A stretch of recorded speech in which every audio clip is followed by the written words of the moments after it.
Welcome to tonight's meeting of the Middle School Building Committee. Why don't we start with the Pledge of Allegiance? Flag right there. I pledge allegiance to the flag of the United States of America and to the republic for which it stands, one nation, under God, indivisible, with liberty and justice for all. Thank you. I'm going to turn it over to the folks from here in just a minute, but just a couple of reminders. We have these microphones in front of us. Try to speak towards them. And if anybody who's not sitting up at the table, I know we have a larger committee than our seating allows, and we also have our school committee members here as well who are not officially part of the building committee. So we've got a good crew. School committee member Dave Manzi has got a portable microphone there. So if anybody who's not sitting at the table wants to ask a question, make a comment, please take the time to get the microphone before you do. Okay, gentlemen, Mark? Good evening. First order of business, I guess, is I had passed out the meeting minutes electronically earlier, and am looking. There you are. Do you have another set of your package? Yep, there is a pile of them on the other side of the room there. No, the architect's package. Oh. Here we go. All right, here's a couple of them. So we want to get the minutes approved, is that it? Yes, sir. Okay. Sorry. That's sorry. So motion to approve the minutes of last meeting. Seconded? Thank you. Any discussion? All those in favor, say aye. Aye. Opposed, no. The minutes are approved. Thank you very much. Okay, I'm going to give you a little bit of a status, and because I'm not the most eloquent speaker ad-libbing, I have some notes, and I will be referring and more or less reading my notes. All right, so as we all know, the preliminary design program has been submitted to the MSBA. They provided comments, and we have responded to those comments. The final 4 options have been evaluated, and the preferred schematic report, the PSR, is being finalized. So tonight, this is the second meeting held to bring the committee up to date on the final options and the preferred option. We presented site and floor plans for each of the options at the prior meetings. Tonight, the designer will update the committee on each of the 4 options, as well as give an overview of the relative construction costs. Now, right now, we're on target for a meeting next Tuesday, where we will be seeking the committee's approval and authorization for the OPM to submit the PSR to the MSBA for their review. Now, the MSBA views the educational program as the foundation for the entire project. They expect the educational professionals to be the ones who take the lead and make key decisions relative to the educational program and decide how they will organize the school to deliver that educational plan. There are several MSBA board members who will read every single word in the educational plan and look closely, very closely, to see that the proposed layouts are consistent with and based upon the educational plan. The upcoming facility assessment meeting, we will meet with the project team, some MSBA senior staff, and likely one or more of the board members. The focus will be to ensure that the preferred option appropriately represents the goals set forward in the educational program. So to get to the educational program, there was a significant effort by the school administration, the faculty, and the staff. Participated in multiple full-day and half-day workshops with the designer's educational consultant to review middle school design patterns being implemented throughout the country and discuss the appropriateness of those design patterns to the Beverly School public school system. Now, a key educational leadership group was developed to continue the discussions, and they meet on a weekly basis for the purpose of developing the educational program. The document, the educational program, outlines the current educational practices and goals and objectives for the future educational delivery. It includes real specific commentary on building organization, adjacencies and functions, as it applies to the educational delivery. It's the roadmap for the proposed design, for the proposed project. So the educational plan is developed by the educators. The fundamental elements are decided by the educators only after careful thought and deliberation.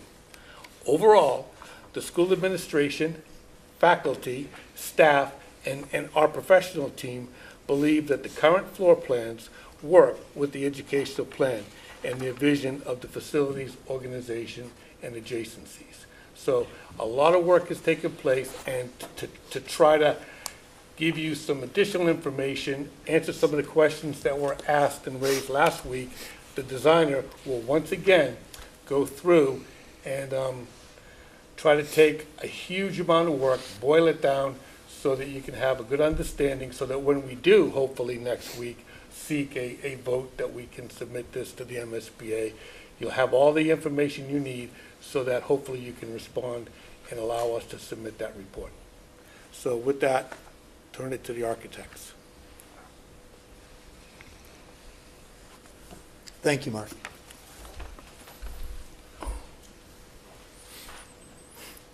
Thanks, Mark. Tonight we're going to take a bit of time. In the last meeting, just as Mark suggested, we talked about the 4 options that would become the final 4 options presented to the Mass School Building Authority as part of this preferred schematic phase.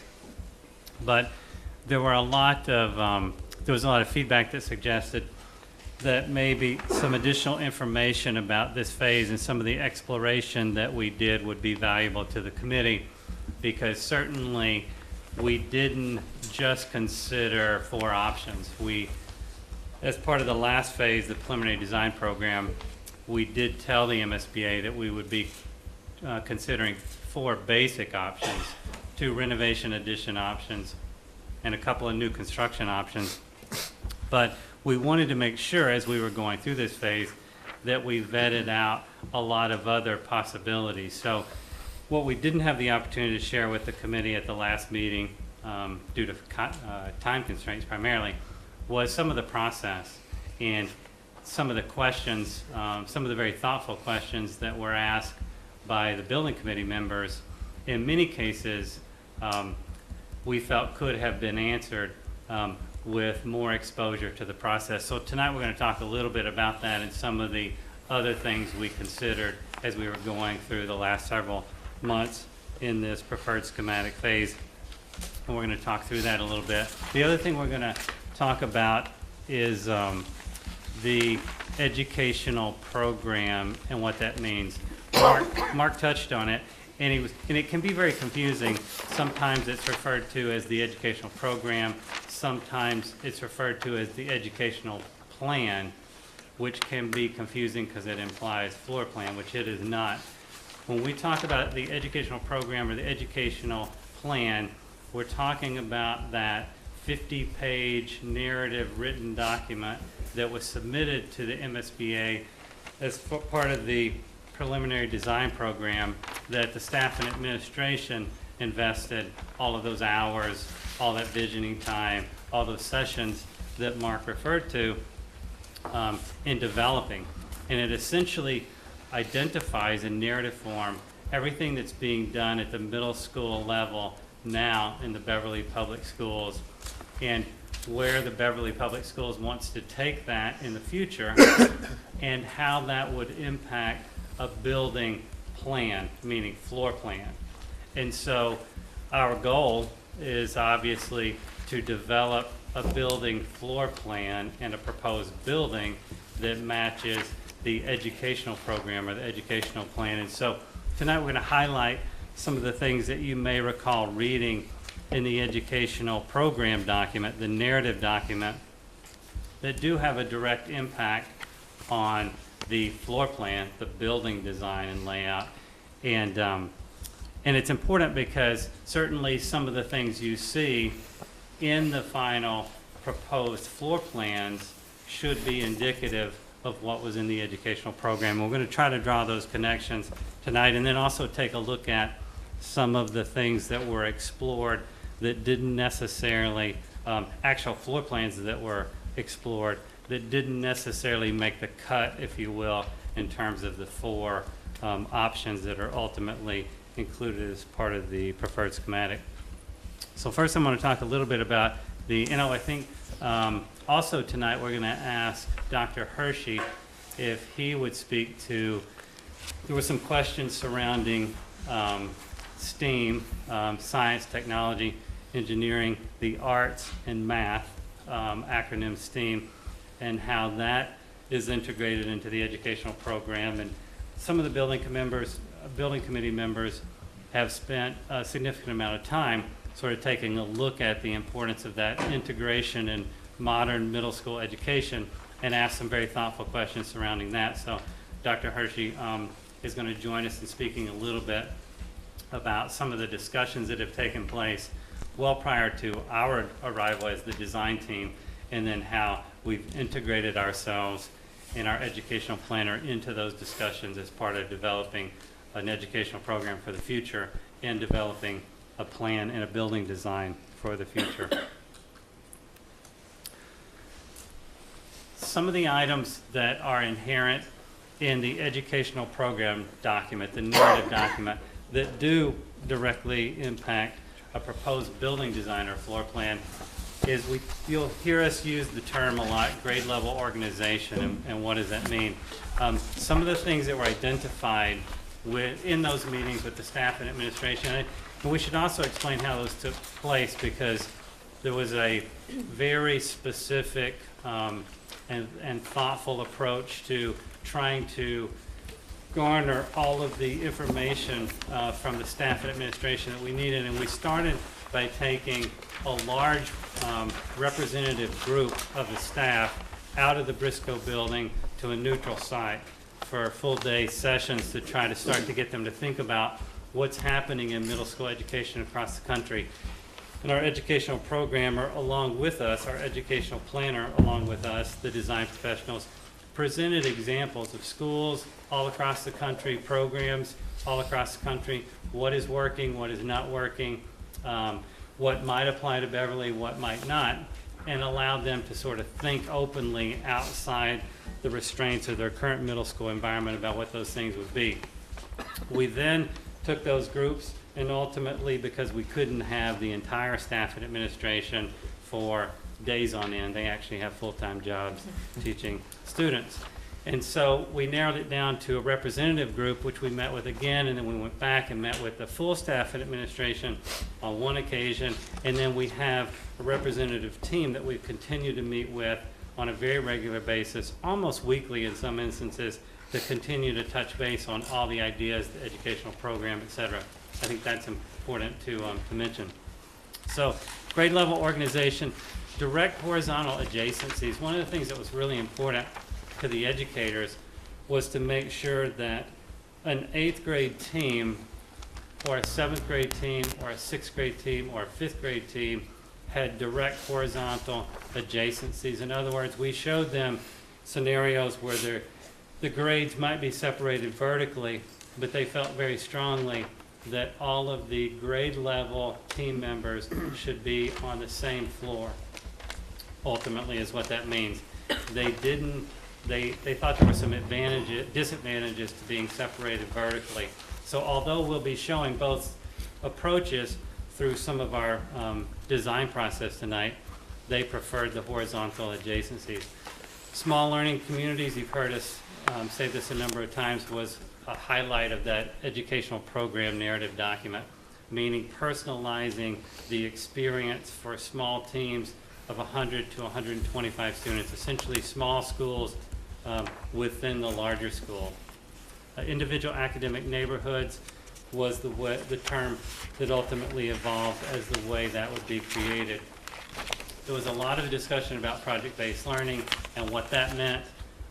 Certainly you have to have a maker-builder space, a space where the students can do their projects outside of the academic classroom. We talked a little bit about the way the plan was designed so that the activities in the classroom can flow out of the classroom and into larger spaces. And that was inherent in all of the successful building design plans that the staff ultimately supported and agreed with. We talked a lot about sort of satellites of the art and technology programs into the maker builder space or the project labs that are within the academic neighborhoods. There's certainly a desire to have a technology dedicated classroom and art dedicated classrooms, but there was this feeling that if you separated those too much from the academic neighborhoods, you lost the opportunity to integrate what's going on in the arts and what's going on in technology right into the academic classroom. So that kind of integration will be inherent in all the plans that we talk about. Small and large group work areas within each neighborhood. I think you saw that in some of the discussions last week, where it's not just about having the classrooms gathered together to form a neighborhood, but it's also about having that maker builder space and then some smaller work areas within that academic neighborhood that also equates to a team of approximately 100 to 125 students. Teacher collaboration was a big topic of discussion, exactly how you do that. Certainly there was a belief that you had to integrate those teacher collaboration areas into each academic neighborhood, and that the concept of having teachers spread throughout the building for planning and not gathered into one single space was important, because even if the teachers are in their space planning and collaborating and working during those periods with that space is available, just the idea that there are multiple teachers spread throughout the building with the ability to have their eyes on students was seen as a very valuable approach to the building plan organization, meaning the physical building layout. There was a lot of discussion about indoor-outdoor connections in that narrative that informed the building design. Lots of discussion about outdoor secure courtyard, not just an outdoor courtyard space or the ability to go outdoors, but the ability to go into a secured area for controlled outdoor classroom use. Some connections to green space from those academic neighborhoods, and not just having the academic areas, for example, front on a drive or a busy street, and even some individual outdoor patios as part of the personalization of each academic neighborhood. A lot of discussion around that. Gardens for integration of science. All of the, and I'm highlighting all of these, and they're included in part of our discussion tonight because you'll see that they become inherent in, and in many cases, inform the decisions that were made in the building design and the building plans. Dining areas. There was a desire to make the dining area, the traditional cafeteria area, if you will, a much more flexible, kind of forward-thinking space where it could be utilized more periods of the day. The staff and administration identified some of the current dining areas as being very functional for a very short period of the day, that is dining, but really not having the necessary adjacencies to allow them to be utilized through all parts of the day and be more closely integrated to the academic classrooms. And so part of the approach with the newly proposed plans was to try to attempt to achieve that. Just like it says here, close integration to the project team areas. And then two distinct dining areas, a 5-6 area and a 7-8 area. You saw that last week inherent in all of the proposed options studied. And direct connection to outdoor courtyard from the dining space was key, and we'll talk about some of the advantages of that. There were some thoughtful questions about vocational technology and how that fits into the academic plan and then the building floor plan. How does it manifest itself in a building floor plan? The building floor plan, as well as the educational program narrative, includes a lot of discussion about both dedicated rooms, dedicated and separate rooms for vocational technology, but also, as I discussed earlier, the satellite spaces that help integrate those programs into the academic neighborhoods.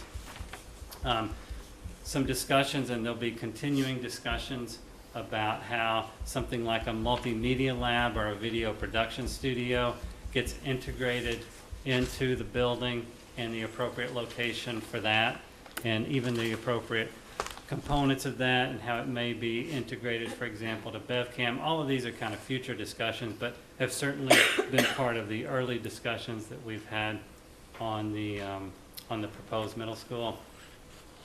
The visual arts and how those can be connected to the academic team neighborhoods. Again, satellite space to connect those. The media center and what its role is in the building. We pointed out last week that there was a desire to put the media center more on display for visitors and guests who may be entering the building and would never see the activity associated with it if it doesn't hold a pretty prominent and visible position within the building. There is a belief, and the belief is correct, that that libraries are no longer about books and resources. They get stored away in a central private location. In fact, media retrieval is available all over the building now. So the role of the media center is changing to a much more dynamic environment, and the staff and administration felt like it's important to put that on display very prominently for visitors to the building. Performing arts, there's a lot of discussion in the educational program narrative about the role of the auditorium within the building. Some sound separation from the academic neighborhoods was requested by the staff and administration as part of the programming process. We discussed the advantages and disadvantages of an internally located auditorium versus an auditorium that may be located more on the periphery of the school building plan layout. And we'll talk about that a little bit as we go through some of the floor plans that we explored. And then there was some discussion about secured community access to the auditorium, as it's certainly a community resource. It would be a good time, and we've inserted into the middle part of our presentation a handful of slides regarding STEAM and what it means, and more specifically what it's going to mean to the Beverly Middle School. So Dr. Hershey's he's going to explain exactly what STEAM means. Dr. Hershey, you look good walking up there in your new knee. Yeah? Really, congrats. Do you know which one is the new one and which one's the old Well, one? just because you told me earlier today. No, I couldn't tell the way you were walking. You look great. So one of the things that we wanted to talk about is I've been very excited since I got to Beverly, because so much of what Beverly's been working on is exactly what I've been working on my whole life. So some of it is really about the A in STEM, and there's been some questions about that. We spent a lot of time this summer doing reading as a leadership team around STEM, but why do we include the arts? And a lot of that is research that we've done from the standpoint of doing a lot of reading as to what is the United States advantage to the rest of the world. So I'm going to try and, in a nutshell, give you some idea as to which one. Right. Okay. What the difference is. I think everybody has a pretty good understanding of STEM. Probably since about 2007, the movement educationally has been to STEAM. So what's the difference? It's adding the art piece into science, technology, engineering, and math. So there's many ways that it comes together. So as a math major, and as someone who was heading into mathematics for a really long time, I have always seen the mathematics in music, and I've always seen the mathematics in art. And in many cases, it became my motivator to begin to look at it from the standpoint of art, because I got wicked bored in geometry. However, as soon as I took a drafting course, I wasn't remotely board and geometry anymore. So I think some of those things are what we're trying to produce here. So when we take a look at what is the United States advantage over the rest of the world still, and it's in 3 areas. So the first is innovation, which is a response to the unknown. So we have always been the ones creating the solution for a problem that we haven't yet identified. Designing a new solution to a new problem. One of the things that we know that all of our kids that graduate are going to be entering a workforce that we can't even tell them what the workforce is going to actually look like. So they have to have pretty significant technical skills, because we know the technical skills are going to be where the jobs are. However, even within the technical jobs, there will be layers. And so the best jobs, what do they have? They're the innovative jobs. They're the creative jobs. And then finally, I've suggested to a couple to look at Daniel Pink. I suggest any of you look at Daniel Pink, The Whole New Mind. He talks about the right brain. And so when products are similar, and I'm a car nut, so it used to be significantly different in the quality of car. It's not anymore. So what you have to do is have a competitive design. And where does that design come from? It comes from the arts. For me, coming to Beverly, we have a very robust art program, very robust music program. So the combining of the two at a very high level is incredibly important for our kids, and I think becomes a huge advantage for kids graduating from our school system. Just some really quick quotes. So Carl Sagan, it's the tension between creativity and skepticism that has produced the stunning, unexpected findings of science. Business Week, the game is changing. It isn't just about math and science anymore. It's about creativity, imagination, and above all, innovation. And I don't like to quote Arnie very often, but this one actually fit in pretty well. The arts can no longer be treated as a frill. Arts education is essential to stimulating the creativity and innovation that will prove critical to young Americans competing in a global economy. Beverly has kind of always got that. You know, if you go to performances or you go to art exhibits, we've done a really good job. And how do we put that into science, technology, education, and math?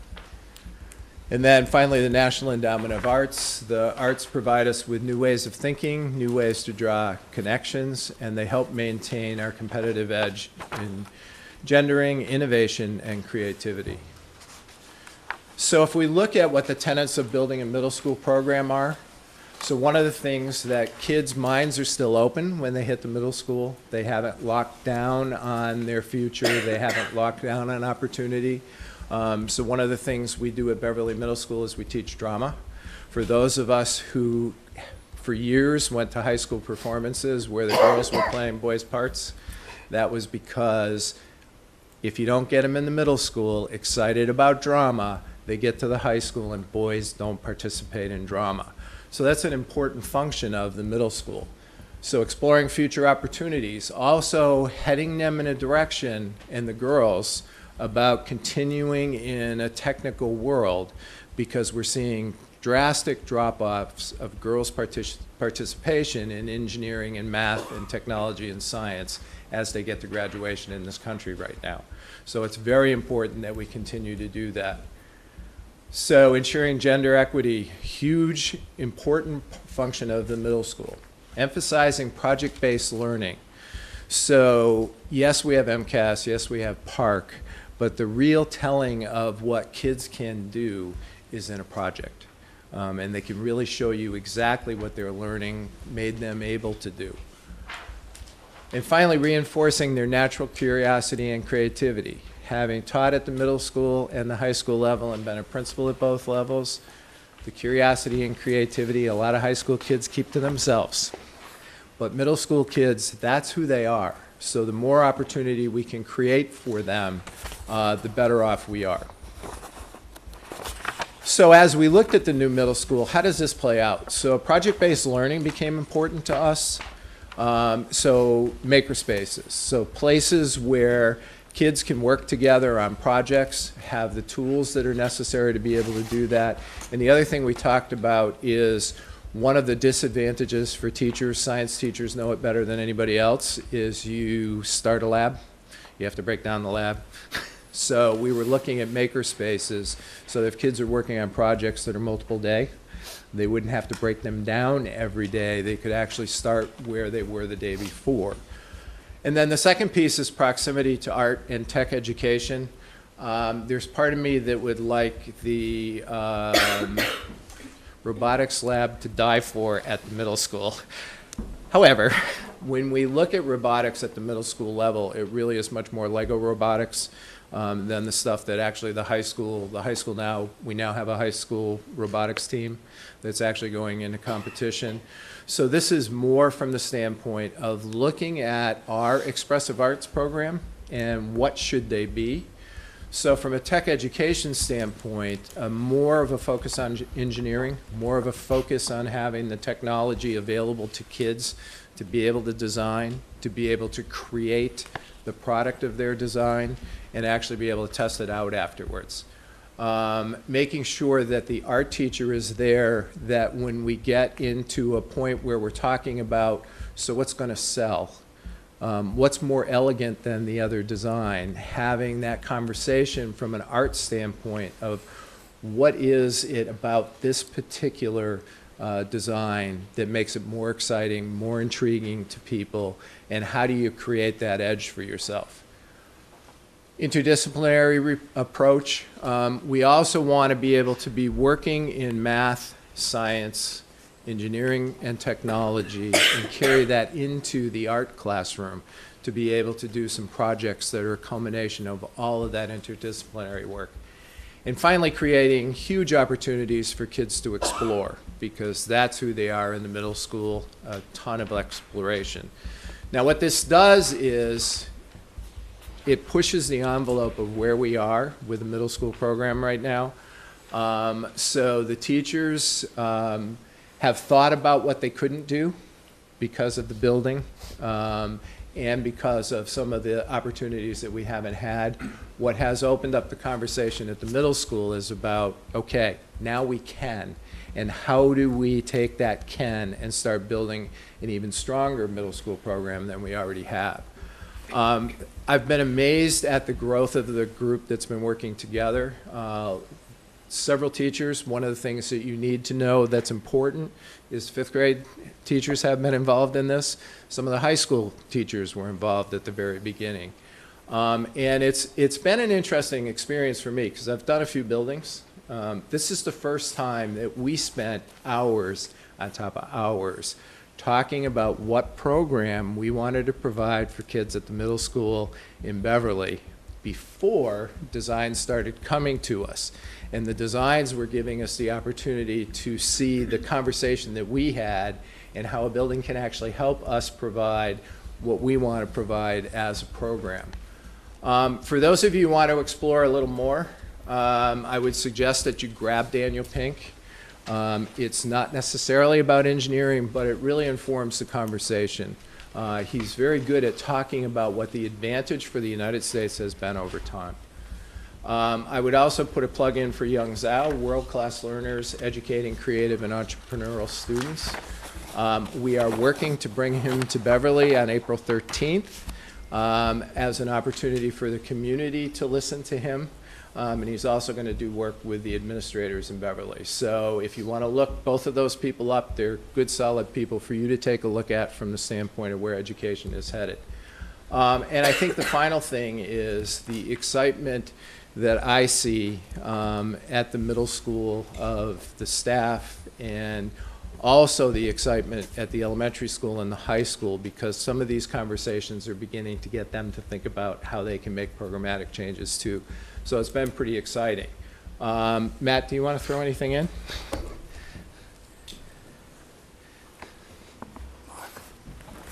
I think as Steve and Scott alluded to, there's been a variety of staff have been involved in this process from the get-go. A lot of voices have been heard, and as Steve alluded to, just having the opportunity to think about what we can do in what we're currently doing, in the conditions that we're currently doing, it's really been a challenge for us, to think windows will open, we take it for granted, but what is it going to look like? What can we do like with some of these maker spaces and these opportunities for increased collaboration that we're spilling out into the hallways, but those hallways then have the opportunity to support the learning that's going on. And you're going to have a classroom that has windows that look out so the teacher can go out and see what that looks like. We've had 5th grade teachers involved in this. We've had high school teachers involved in this. We've had staff involved, probably about 25 staff went to a visioning session in September. Had about a dedicated group of about a dozen staff been meeting regularly with AI3 throughout the course of the fall and the winter. We had a staff development day in December where we brought in AI3 to work with the entire staff, including paraprofessionals, to make sure their voices are heard about what it would look like going forward in a new building. So we've tried to be inclusive, and that even goes back even further. When Mayor Cahill started this process, we went out into the communities, we went out to all the elementary schools to make sure all the community heard what we were about to do and what we're trying to do for this community. So I think we've tried to be inclusive, got a lot of voices involved. There's still a lot of work to be done, and I think we're going to see some designs today and in the near future that's going to allow us to talk programmatically. What are we going to be able to do programmatically for our students as we move into the future? I could go on for hours, but I got it. Which was yours? That's yours. I didn't realize we were plugging books tonight. I just want to invent to learn. I let write George. that What's that? Did you write that one? I did not write this. I let George borrow it this week, and he buzzed right through it. I actually intended for him to keep it. He buzzed right through it and gave it back to me tonight. But I would reinforce what Dr. Hershey suggested, and that is there are a handful of really good books out right now that talk about what's happening all across the country and how it is a really a changing attitude about what's going to make successful learners. We're going to backtrack just a little bit and talk about some of the process we went through. We had some of these diagrams, not all of them. We had some of these diagrams with us last week, but in the interest of time, we didn't talk a lot about them because they were process that ultimately led us to the preferred building design solution. But I want to take a little bit of time tonight. Troy and I are going to go through and talk about some of the process and explain some of these diagrams, which may be a little bit of a mystery. But for example, each one of these, and we've got some boards up as well around the room, but each one of these is a bubble, we call it a bubble diagram, that we started generating with the staff and administration prior to ever drawing any floor plans, because we wanted them to think about the adjacencies of the various program spaces within the building and the importance of those connections.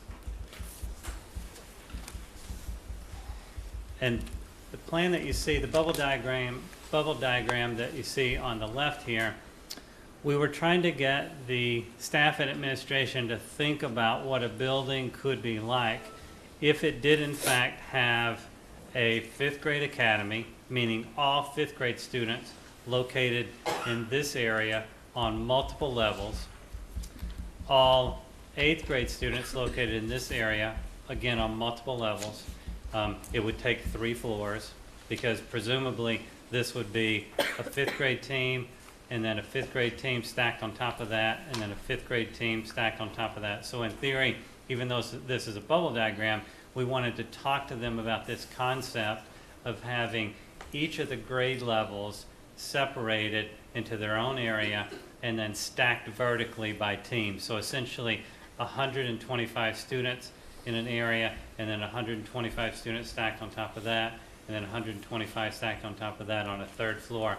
And we were starting to integrate the dining directly into those academic neighborhoods, and the way we did that is we started to show that that cafeteria or dining space might be directly adjacent to the academic area, and we knew that this area was composed of a total of 5 classrooms per floor plus all the supplemental classrooms on each level. We didn't have to break it down with that level of detail when we were still in the bubble diagram mode, because we're trying to get them to think more about the location of, for example, the 6th grade and the 7th grade versus the details of the spaces within that. But we did want them to think about the connection between those academic areas and the teams and the dining space and then potential outdoor space, because this area in here represents outdoor space.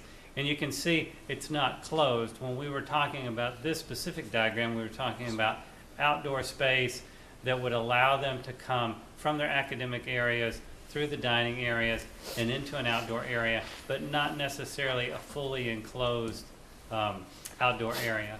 And we're also starting to think about where's the appropriate location for the auditorium. Is it in fact removed from these academic areas? In this particular diagram, the suggestion is that the auditorium would be removed from the academic areas and from the dining space, and that the gymnasium spaces, 2 of them, would be significantly removed from those other spaces. And there were, in each of these diagrams, there were positives and negatives, pros and cons identified and discussed and elaborated on. In this particular one, there was a lack of interest in doing vertical stacking. I mentioned earlier that the staff and administration preferred horizontal connections between the teams. In other words, they didn't want to take the 6th grade and break them up onto multiple floor levels. They wanted them all to be on the same floor. So for that reason, this diagram failed in terms of providing the organization they wanted, because they didn't want to take 6th grade, put it in a single area, and stack it up on multiple floors. And you might ask, well, what if you put the 6th grade in this area, because this question was asked by them. What if you put the 6th grade in this area, but you kept them all on the same floor? Well, in theory, that would work and it would be really nice.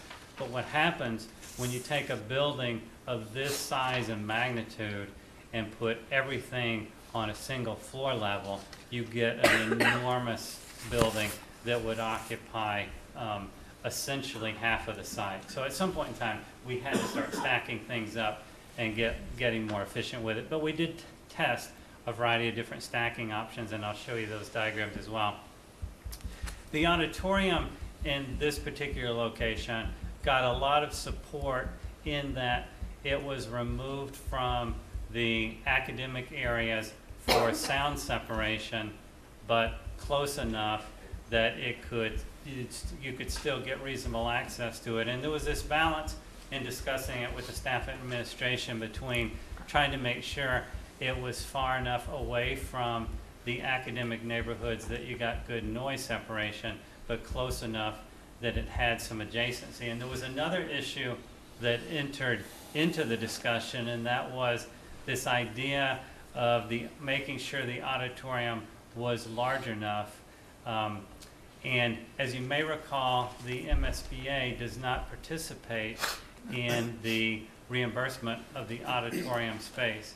It's not considered a reimbursable space at the middle school level. So the goal was to make it as small, the unreimbursed space as small as possible, and still have a large enough auditorium. So out of that sprang an idea that if we connected the band music area to the auditorium in a way that the 2 spaces could be connected or separated via a movable wall, you might have the ability to create an auditorium in certain instances that was large enough to accommodate a large number of people, and then when it wasn't being utilized as an auditorium, it could be utilized as a band music area. So in order to keep that level of flexibility moving forward, there was this connection between music and band in the auditorium. There's a natural connection anyway in any program, but there was in this particular instance, after some discussion, there was a desire to maintain a very strong connection. And that again said that meant that this entire program needed some separation from the academic neighborhoods. The diagram on this side was more about getting away from the idea of any kind of internal courtyard, even if it was not a fully enclosed courtyard. Here we started trying to get the staff and administration to think about this idea of organizing the space along a central spine where any kind of outdoor area was on the periphery of the building, meaning not any kind of internal courtyard, but instead was on the outside. And here you can see we literally wrote indoor-outdoor connections around the perimeter. There's no kind of internal courtyard space. The auditorium is starting to slip slightly more close to the academic neighborhoods, but there's still some implied separation via this corridor running up the middle, and potentially the dining spaces that connect to each academic neighborhood. This diagram had some of the same disadvantages in that there wasn't a desire to have the fifth grade stacked up on 3 floor levels, which is what this is implying, or the 7th or 8th grade stacked up on 3 floor levels. There was some concern that this still might place the auditorium too close to those areas, but it did satisfy the need for the direct dining and cafeteria connection to those academic areas. There was, in both of these diagrams, I should point out, there was quite a bit of discussion about whether this truly meant that the dining area would be broken into 4 separate dining areas, 1 for each grade. And I can tell you that early on there was a feeling among the staff and administration that in an ideal world you might actually have 4 separate dining and cafeteria areas where each grade level had their own. Later on, as the building plans began to evolve and we discussed it more with the administration and those who actually work in the dining and cafeteria areas, we determined that it would be a little bit too complicated to try to get that much distributed dining out there, and that's why the final preferred options only separated into 2 areas as kind of a compromise, meaning there's a 5-6 dining room and a 7-8 dining room that survived in the final versions of what was considered during this preferred schematic stage.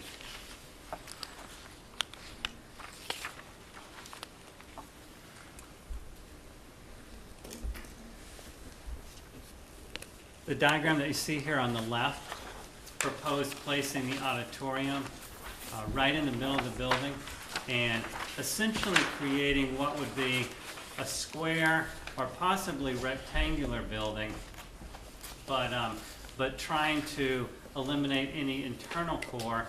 And one of the advantages of this, just from a practical layout standpoint, is when you do a building that is a very large building that's rectangular or square, you do end up with a lot of space in the central area that has no ability for, essentially no ability for natural light.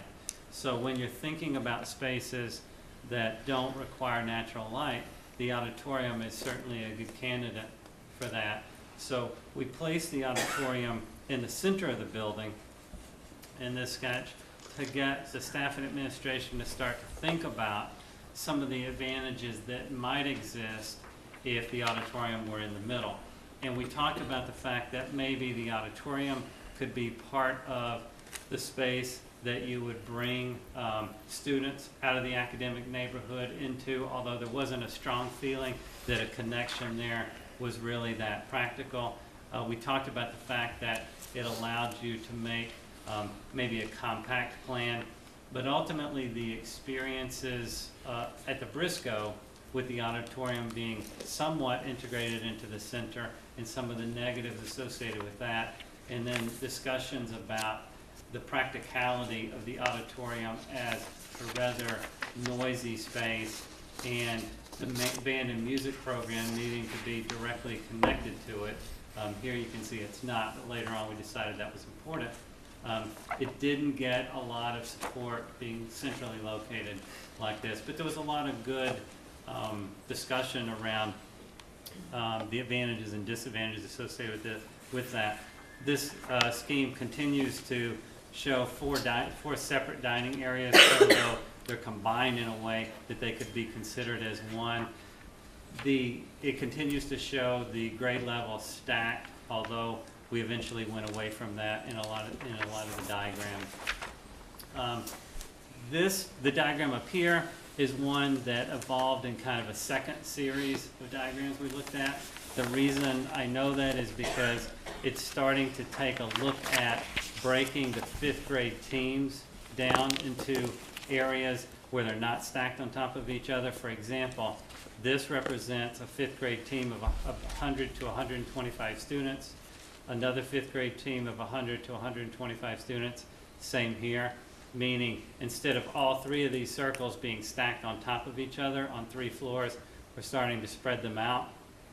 Now, in the ultimate kind of spread out scheme, you might see 7th and 8th grade also located along this central spine and spread out. In this scenario, the suggestion is that the 7th grade gets stacked on top of the 5th grade and the 8th grade gets stacked on top of the 6th grade.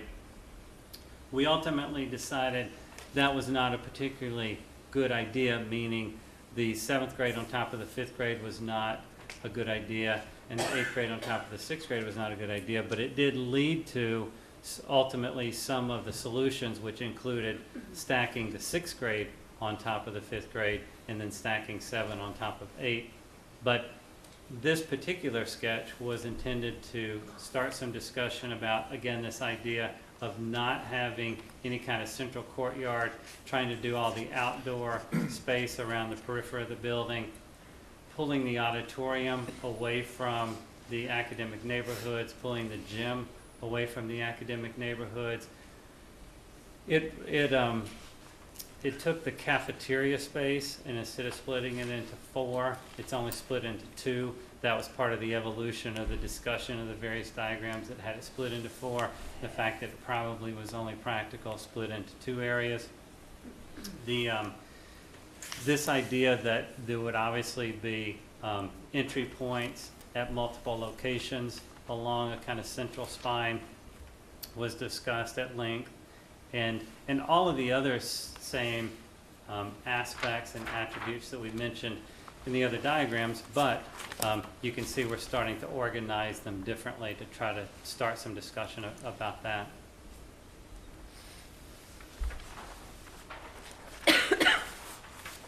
Even though it doesn't show here, we did have other diagrams that that showed these labeled differently, where we had a 5-6 and we had a 7-8, and we talked a lot about the location of where those would land, even if there was a central spine.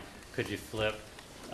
There was the obvious question of why not just put 7 here and then try to put 8 in here and have everybody be on a single floor level but separated. Again, the building would get so large under that scenario that doesn't work. Even under this scenario, with this idea of it only being 2 floors of academic and 2 floors of academic, you have an enormously large building, and we're going to demonstrate some of that on the site plan and some site plan diagrams that we did.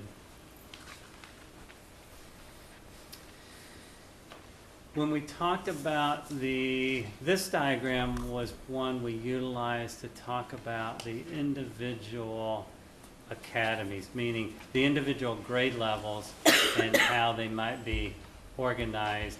We started to think about more clearly what the connection would be between the 3 teams. For instance, this is the 6th grade, so you've got 3 6th grade teams, and the advantages of that dining space and its connection to a courtyard. And we kept going back to, the staff and administration kept going back to some of the advantages of being able to come right out of the academic classrooms and even the project labs or the maker spaces. And in the event that there was a larger project or activity or presentation, being able to go directly into this dining space and use that available area multiple periods of the day instead of just using it for dining, and even combining multiple classrooms out there. And so this is starting to show how that dining space might wrap around each one of those teams in a way that would allow them to have direct access and close proximity to it.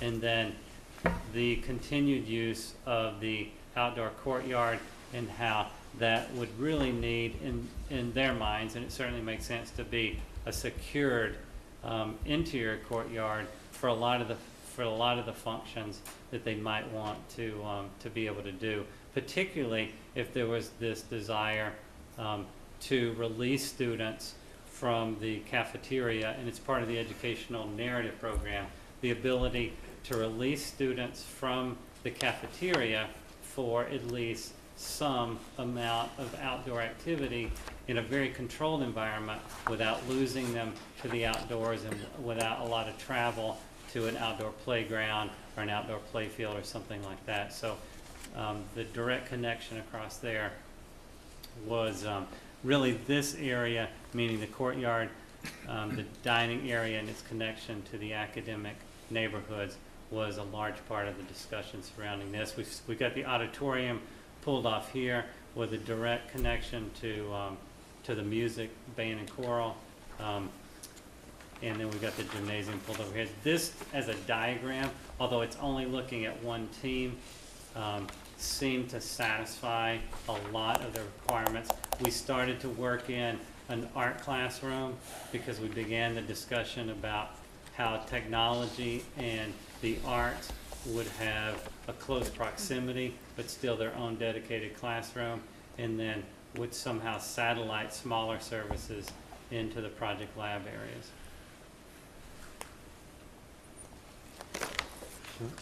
This is what, after we talked about these academic teams in the form of just a bubble with a 6 or 5 or 7 or 8 on them, we began to talk in more detail about what those teams look like.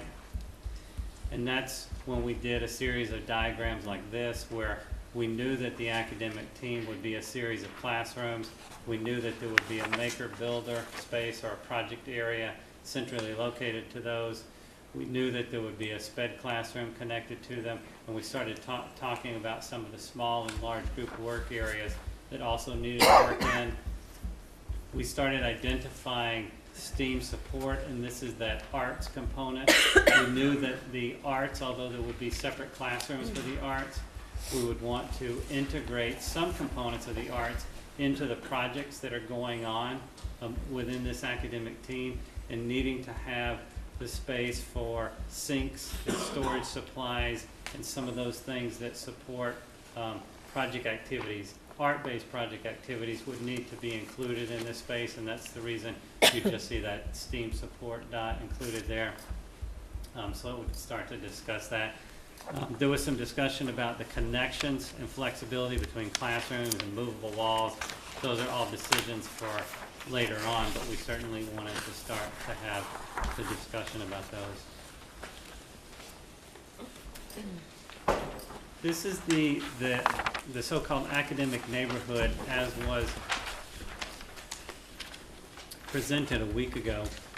We're just showing it as if it's a more definitive floor plan because it's starting to identify specific classrooms and give a sense of scale to the classroom by adding furniture to it.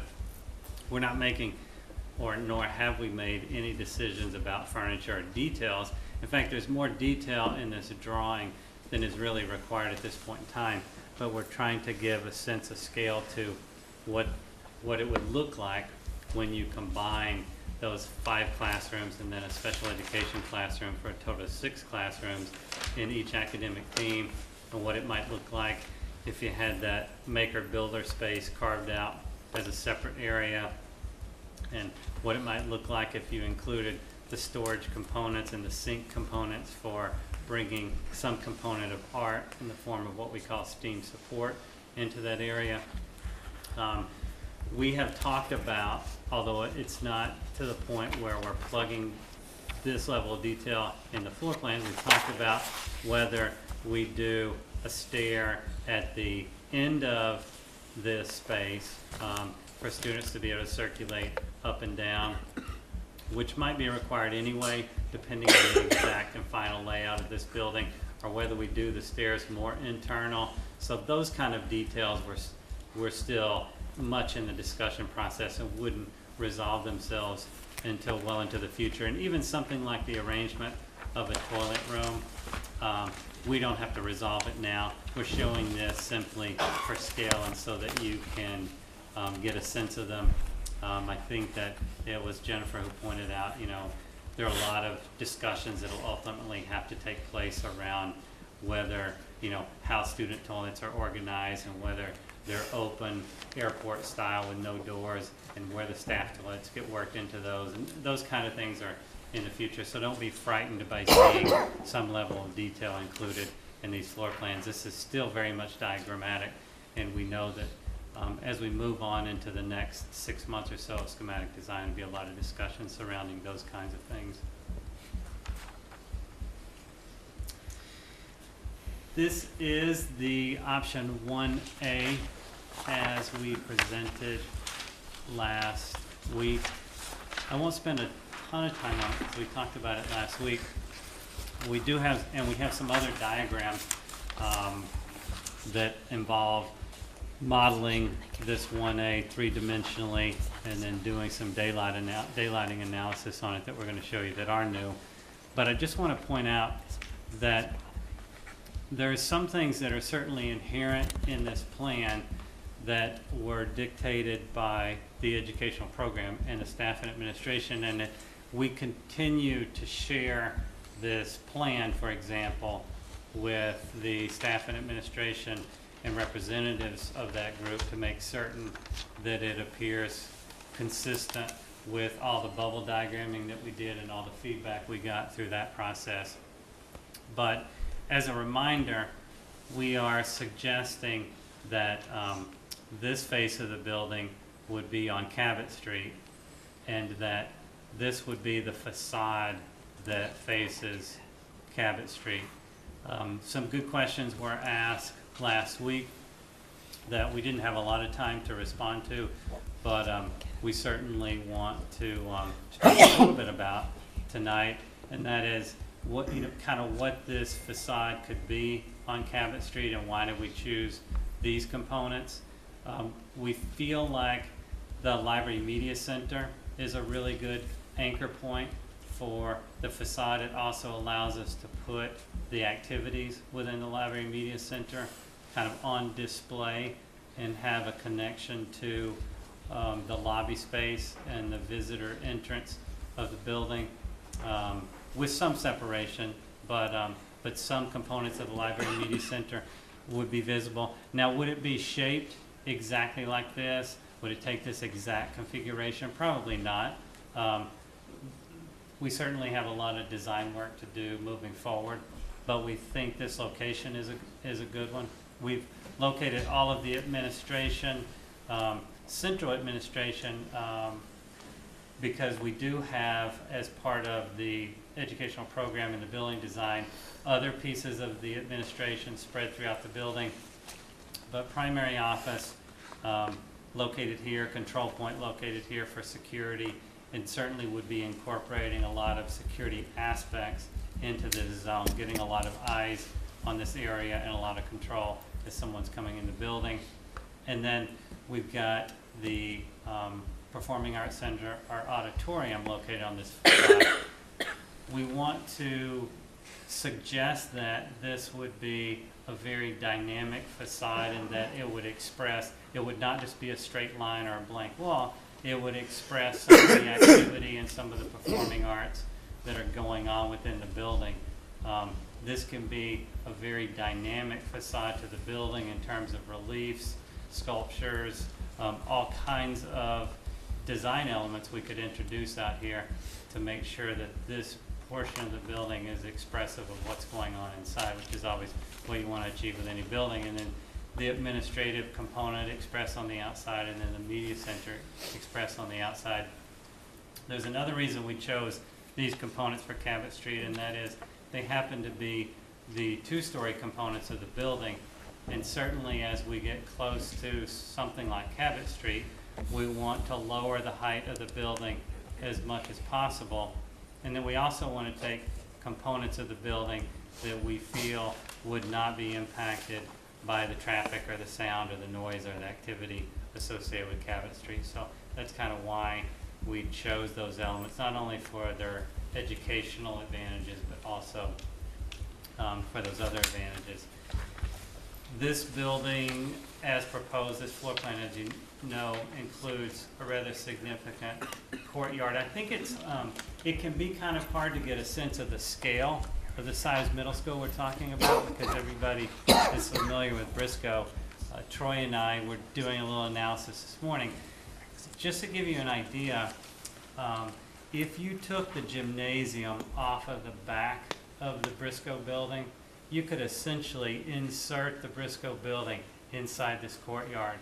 And I think that it can be misleading to look at this and think courtyard. And if you've been exposed to a small courtyard or even a courtyard like the one here at the high school, that's small compared to what we're proposing here, because really what we're proposing here is an outdoor space that the building wraps itself around on. And in other words, if you disconnected the building right here, you could spread it out and just make it a long linear building, but instead we're kind of turning it back on itself and wrapping it around. And when you do that, it creates that central area, but it'll give you a sense of the scale of that space. It being that large also helps us to make sure it gets good natural daylight, etc. And we've got some diagramming for that. It keeps, this floor plan keeps the idea of a single 5-6 cafeteria, where the 5th grade would be located on this floor as 3 teams. These are the 3 circles, if you will, that were representative of the 5th grade in some of the early bubble diagrams.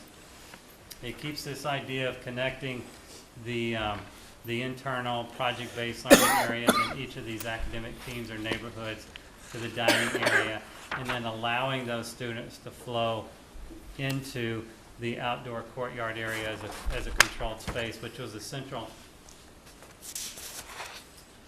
component of the educational program. That idea that students could utilize this space more often if it was connected to the academic areas, and then would utilize the outdoor area more often if they had a direct connection out there to their dining area. The gymnasium component and the locker rooms and the service area that goes along with that migrated to this area, not only to be away from the academic area, but also because with it comes service, loading docks, other things like that that we wanted to get away from Cabot Street. So when you see it on the site plan, you'll see those moved away. There were a couple of questions last week about kind of proximity of this gymnasium area to the field space. We did raise those because originally the gymnasium, even in this particular floor plan, was further down, slightly closer to the fields. But at the middle school level, the feedback we got was that when they're taking the students out for that physical activity, it's not a concern that they have to go slightly further to get to the field. They're getting outdoors to get the activity anyway, and we're on the back side of this kind of the safe side, more secure side of the building. So there was no concern about bringing them out and going to the fields in that direction.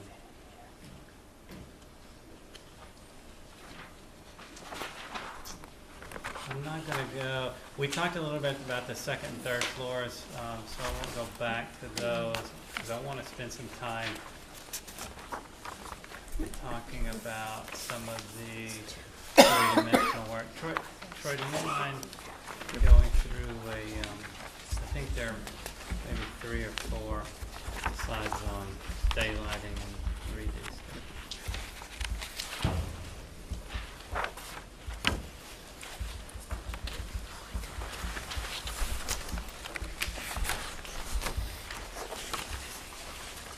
As part of the process, in going through the variety of options that we have for the design process, we started to put 3-dimensional qualities to the 2-dimensional drawings to try to help with the visualization of the program, the adjacencies of the program, and some scale to the entire site relative to Cabot Street. Just to give you a bit of an orientation, we have Cabot Street as noted here, with Balt Street running in this direction with the two fields. This is the underlayment of the option 1A diagram, the site diagram, with option 1A building here. And as Scott mentioned, going through the floor plan, this key component of the building adjacent to Cabot Street is a very sensitive area. One, with regard to the scale of those components, with the anchoring of the library, the entry here, the administration, and then the auditorium located here.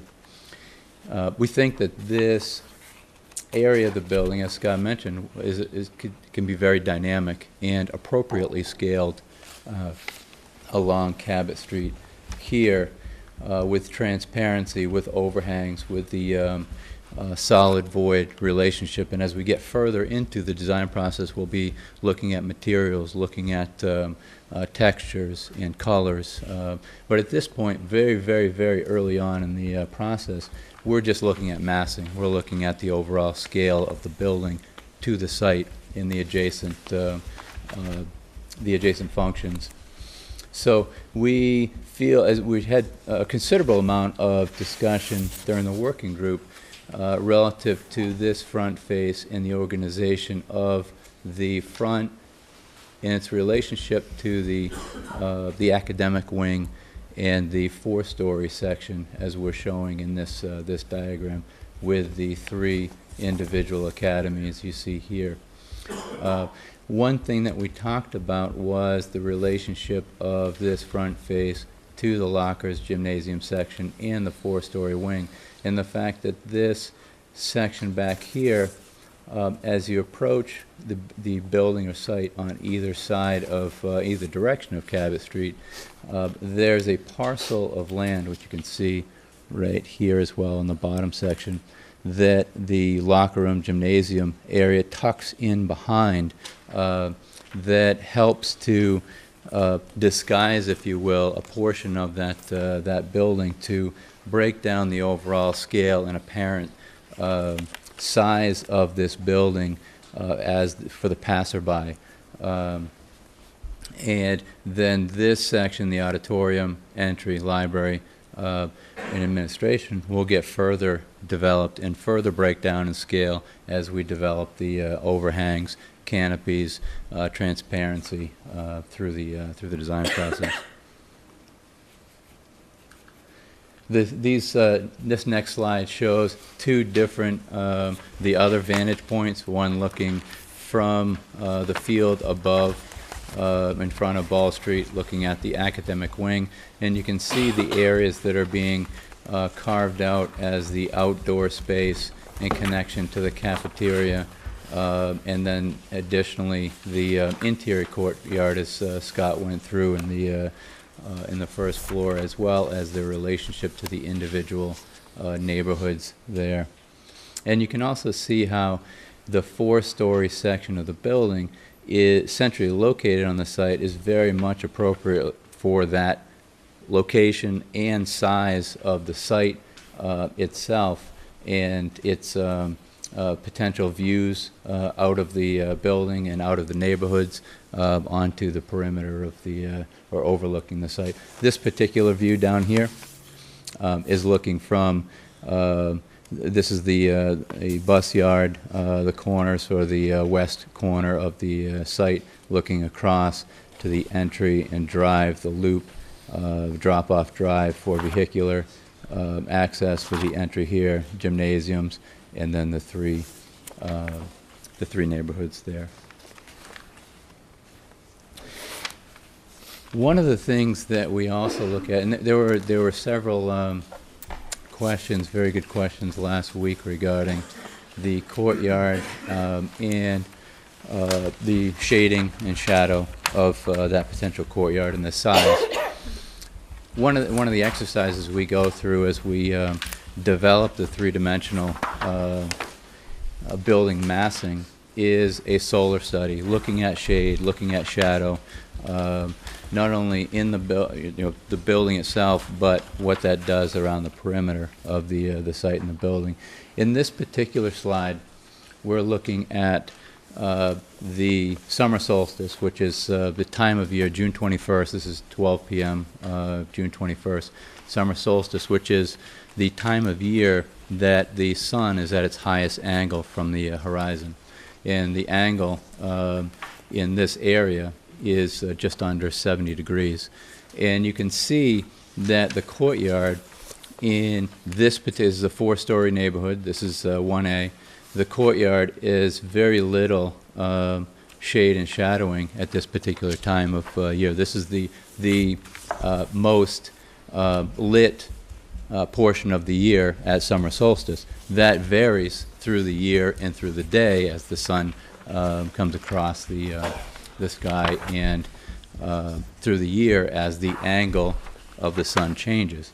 But the point of this diagram is to show, there was a question regarding the difference potentially between a 4-story building and a 3-story building, and what effect would that have on the interior courtyard. And you can see with a 3-story building and the shade and shadow here versus a 4-story, it's negligible. It's very, it's minimal at best.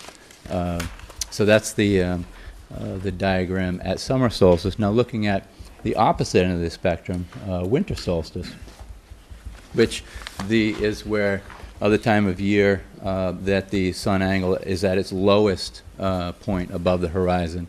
And in this particular area, it's just under 24 degrees above the horizon. And so this is showing the same thing, same process, looking at the 4-story building on December 21st, the shadow inside the courtyard as well as the perimeter of the building, and the difference between a 3-story and a 4-story building. You can see that, again, the same result overall, that the difference in that change in elevation is minimal in its overall difference in exposure of shadowing throughout the within the courtyard. And again, that will have a change as the sun path moves throughout the day as well as the angle throughout the year. Option 2A, I'm not going to spend a lot of time on this just because this is the same diagram that we went through last week. It shows that the 3-story scheme maintaining, as you may recall, the majority of the existing memorial building, demolishing the gymnasium and connecting corridor, and then placing a 3-story section of the neighborhoods and academies, with the 5th grade being inserted within the building, within the existing the existing memorial building, and then 6th, 7th, and 8th academic wings along the perimeter. And this is the site plan related to that option that we discussed last week. Option 2B is the renovation addition option that maintains the existing auditorium section of the building located here and demolishes the remaining portion of the existing memorial building. And then the arrangement of the academic wing and other spaces is very similar to option 1 in its arrangement, and the site plan showing that as well. We're going to go through a series of options Scott mentioned as part of the process that we discussed with the working group as well as the educational visioning group, the various arrangements and process diagrams, floor plan diagrams. This is one of them, and this is one that Scott went through as far as the bubble diagram is concerned. This is more of a plan form that shows the arrangement of this particular building in evaluating the two-story scheme. So in this particular scheme, the fifth grade neighborhood, there are three neighborhoods, fifth grade and sixth grade above that on the second floor, and then seventh grade here with eighth grade academies above that, horizontally connected and vertically arranged by grade as a two-story building. This one has a separation of music and auditorium on this side of the building, and then the gymnasium and lockers and then kitchen located here with a connecting 5-6 cafeteria, two-story cafeteria with adjacent to the fifth and then sixth grade on top of that. Seventh and eighth grade cafeteria also linked to the seventh and eighth grade section of the building on the upper portion here. The primary entry, looking at its center entry between the two academies, and then a secondary entrance located here. A very linear scheme, and again a two-story scheme. In this particular scheme, the library would be located on the second floor, centrally located between the academic wing. And this is the site plan shows that floor plan in blue, outlined in blue, or filled in with blue, and then the option one, just as general reference, the red dashed yellow filled area here. And you can see a couple of things to note with this particular scheme. It is definitely, because we're changing the academic wings from a four-story building to a two-story building, it's significantly longer from the front to the back of the site. The parking between this as compared to option one is very similar, and the reason it's similar is the building itself takes over the parking area that in option one is located here, and the gymnasium and the parent drop-off area located here, and converts it to parking. So that's a little bit misleading that the parking is the same, as that a bus or a vehicular drop somewhere in this area in lieu of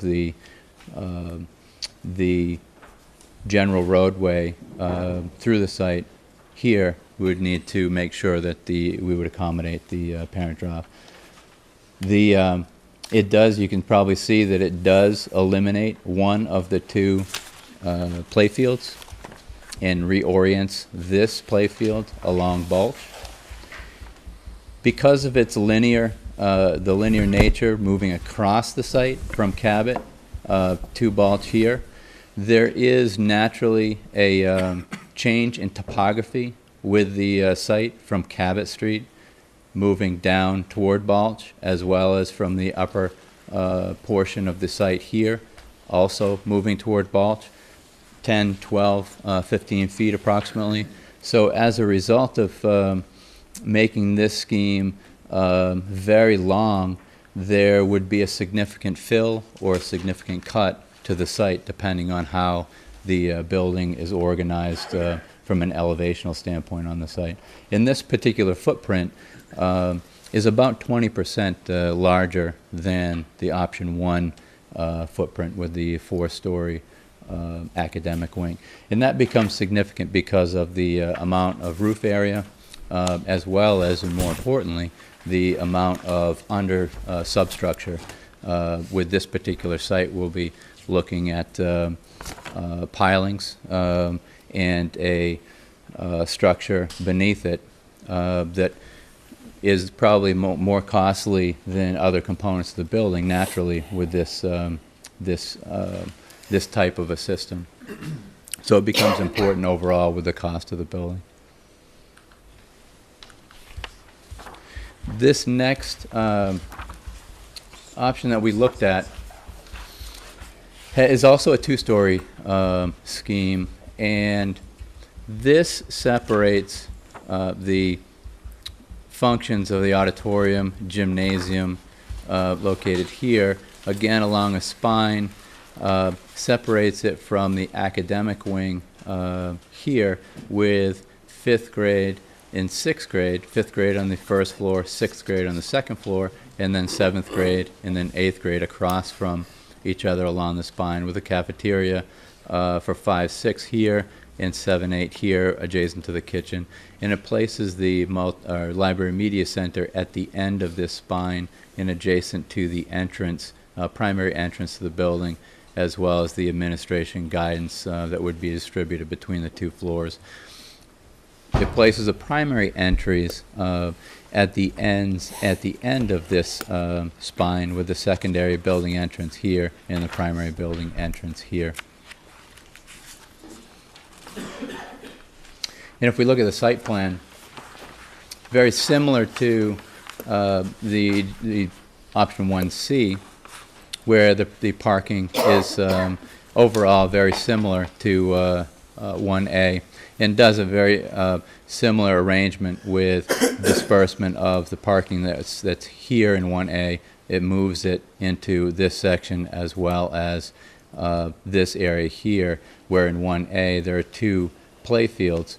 This particular option keeps the 2 play fields. However, they must be separated in this arrangement or in this option because of the overall arrangement of the building and site layout. This would also include a significant cut and fill requirement because of the linear nature of the scheme. And then this particular option, because the library media center and other programs on the first floor, the size of the footprint is about 25% larger than the option 1.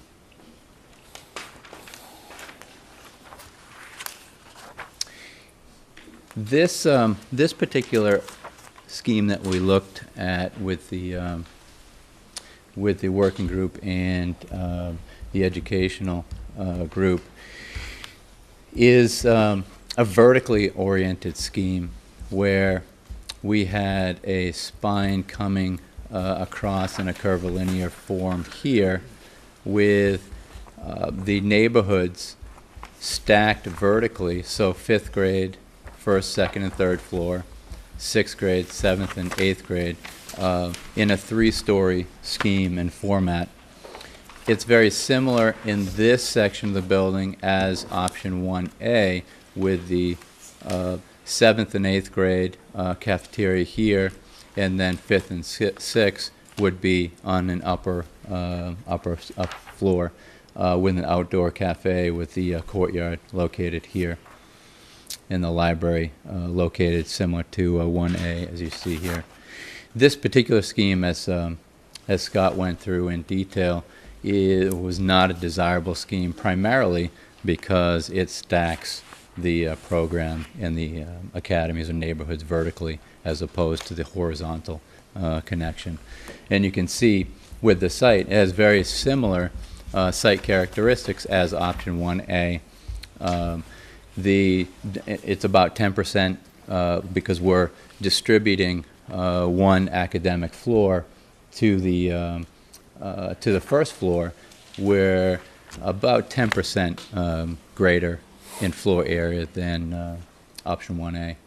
And otherwise, this particular scheme is very similar overall with the characteristics of option 1. It's the vertical arrangement versus horizontal arrangement that was not desirable.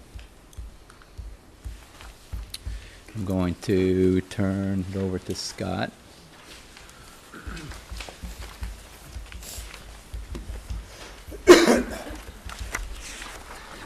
I want to go back and just reiterate a couple of things, because there may be so many variations and options that has your head spinning a little bit. There was some discussion, first a site-related item that came up last time that I just want to talk briefly about. If I can find the 1A site.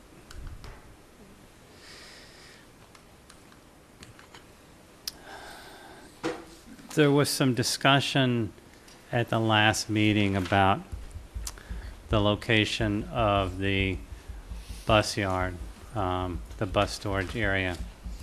There are a couple things related to that I just wanted to reiterate, and then a couple of other side items. This particular area on the site is the only area that allows us to literally carve out an area where we're locating this parking area well below the surrounding surface.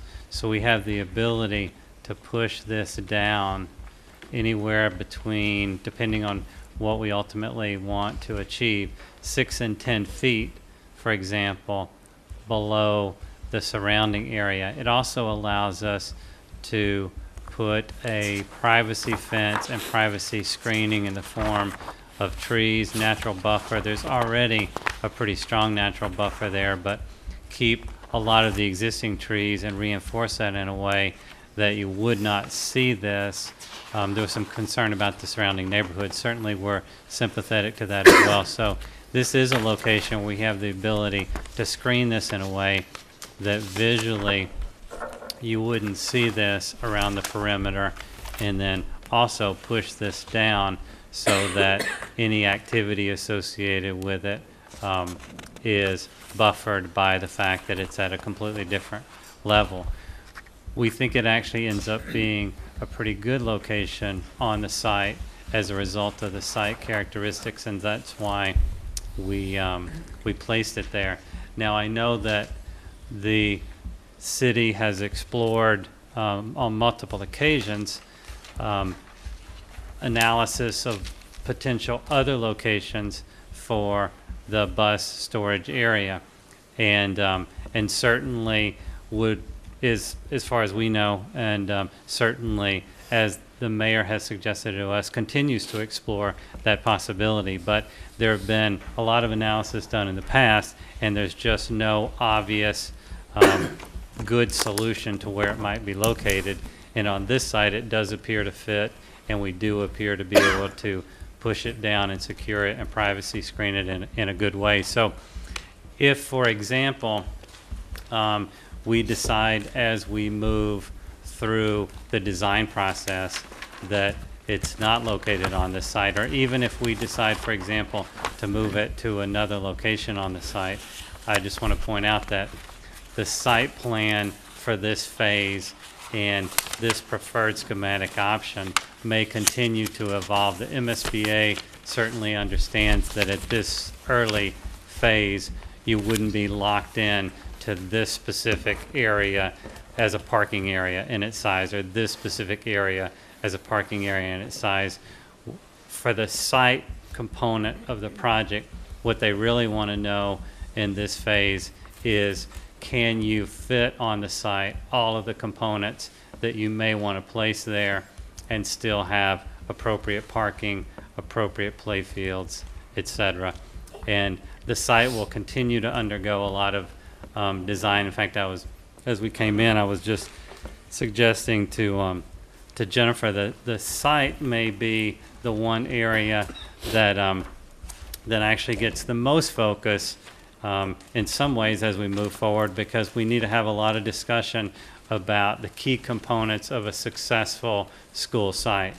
And those include, auto and bus separation. They include appropriate queuing areas to allow all of the parent drop-offs to be able to queue without backing up onto the streets and without backing up in a way that they can't continue to circulate on the site. We need to get enough parking on the site to satisfy the daily needs of the school, and then maximize the other available parking so that we accommodate as many vehicles as we can for after-hours events. And we'll continue to do that as we design the site. I think it was George who pointed out last week that, for example, there's an existing parking lot along Balch Street that we may want to preserve in lieu of creating new parking further on the site. We certainly have the opportunity to continue to explore all those kinds of adjustments in the building site because the MSBA understands, we understand as the designers, that it's too early to make very definitive final decisions related to the site.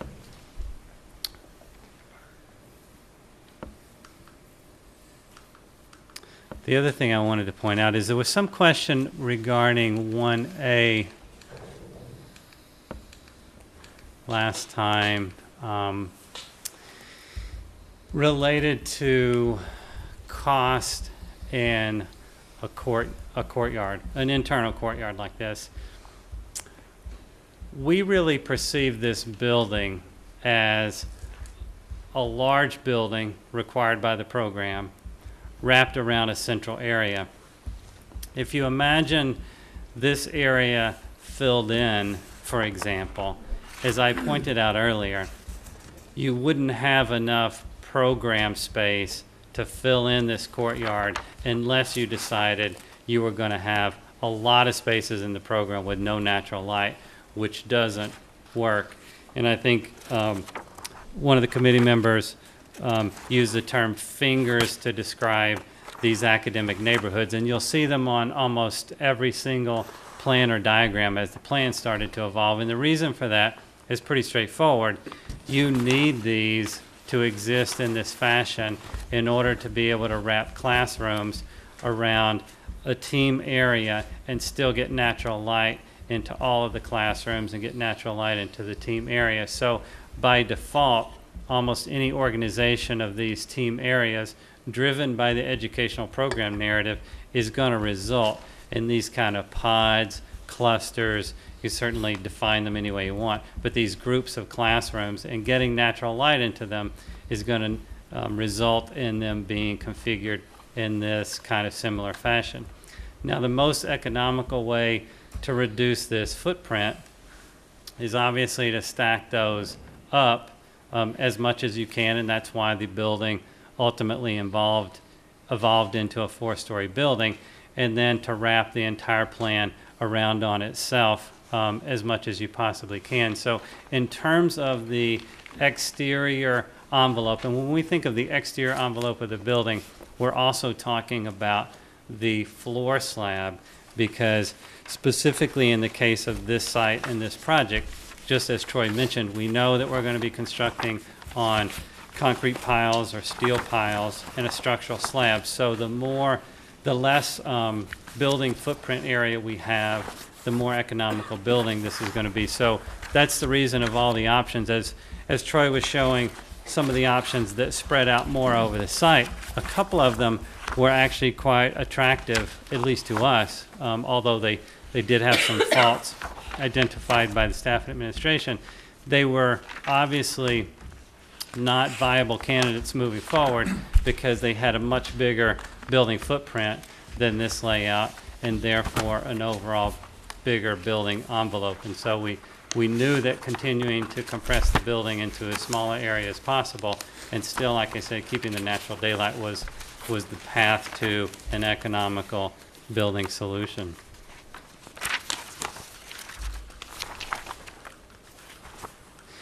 We did not, options like, and we labeled them 1C, 1D, 1E, and showed you some of the evolution of some of the bubble diagrams, but we didn't take any of them beyond hand sketches like we did with 1A, 1B, 2A, 2B, because we knew inherently that they either failed the educational program needs or they failed in terms of not being efficient or an economical use of building footprint and an efficient use of the site. And so when we finally did the cost comparisons for the options, we only include in those the options that you saw last week, and that is 1A and 1B, which are the two new construction options. 1B being the new construction option that does not include an auditorium. And then the 2A, 2B, with 2A keeping and renovating the existing building and demolishing only the existing gym and utilizing the remainder of the building, the memorial building. And then 2B, keeping only the existing auditorium within the memorial building and providing enough addition to that building to meet the entire program. And as we even suggested back in the the preliminary design program stage, it's still obvious that as a result of the significant cost associated with renovating and maintaining the existing buildings and some of the construction challenges associated with that, options 2A and 2B both become more expensive than an option of 1A, just constructing a new building. So you can see here the comparison, the $121.8 million for a all new construction option versus 125 and 123 for the renovation addition options. Now I would point out that this is based on our independent professional cost estimators, detailed cost estimate on the new construction component and the renovation component in each of these. And that, although we don't have time to walk through every single line item, I know some of the building committee members have expressed interest in the components of that cost estimate. It'll be posted on the website. We also have some additional hard copies here tonight. In addition to our independent cost estimator doing detailed construction cost estimates, Heary's independent cost estimator did detailed construction cost estimates. And although in some instances I believe their proposed costs for 2A and 2B were slightly higher than ours, they did validate the price and the cost of option 1A and 1B, and essentially came to the same conclusion, and that is that new construction was clearly less expensive than renovation addition construction on the site. So we prepared that analysis. We'll post the detailed cost estimates on the website, but that's kind of a brief synopsis of what the total option costs came out to be.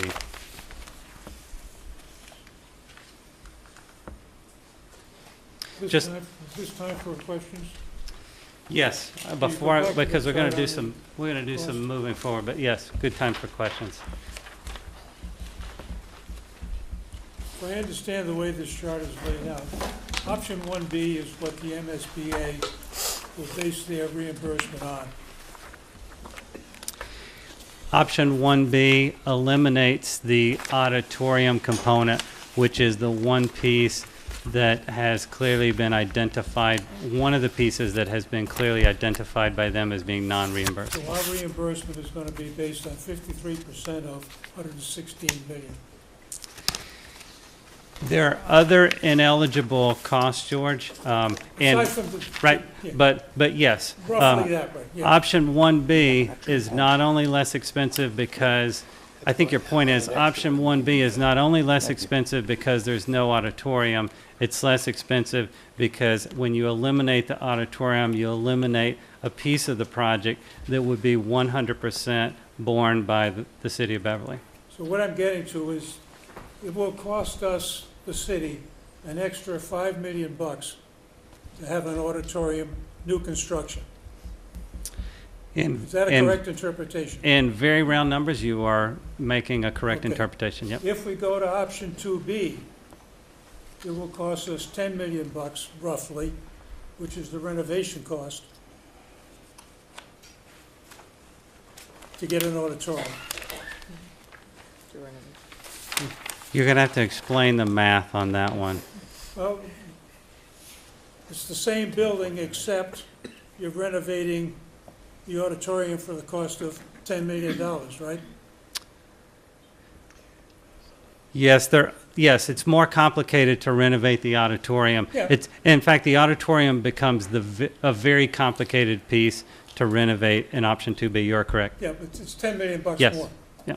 So 1A gives us an auditorium for 5 million more. 2B gives us an auditorium for 10 million more. Is Yes. that a reasonable interpretation?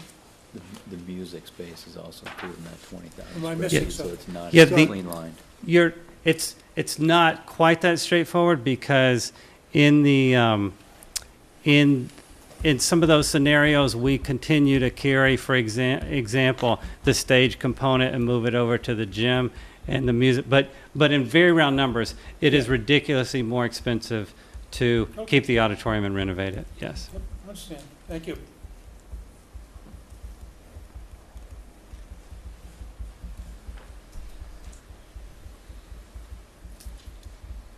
Any other questions? Yes, George.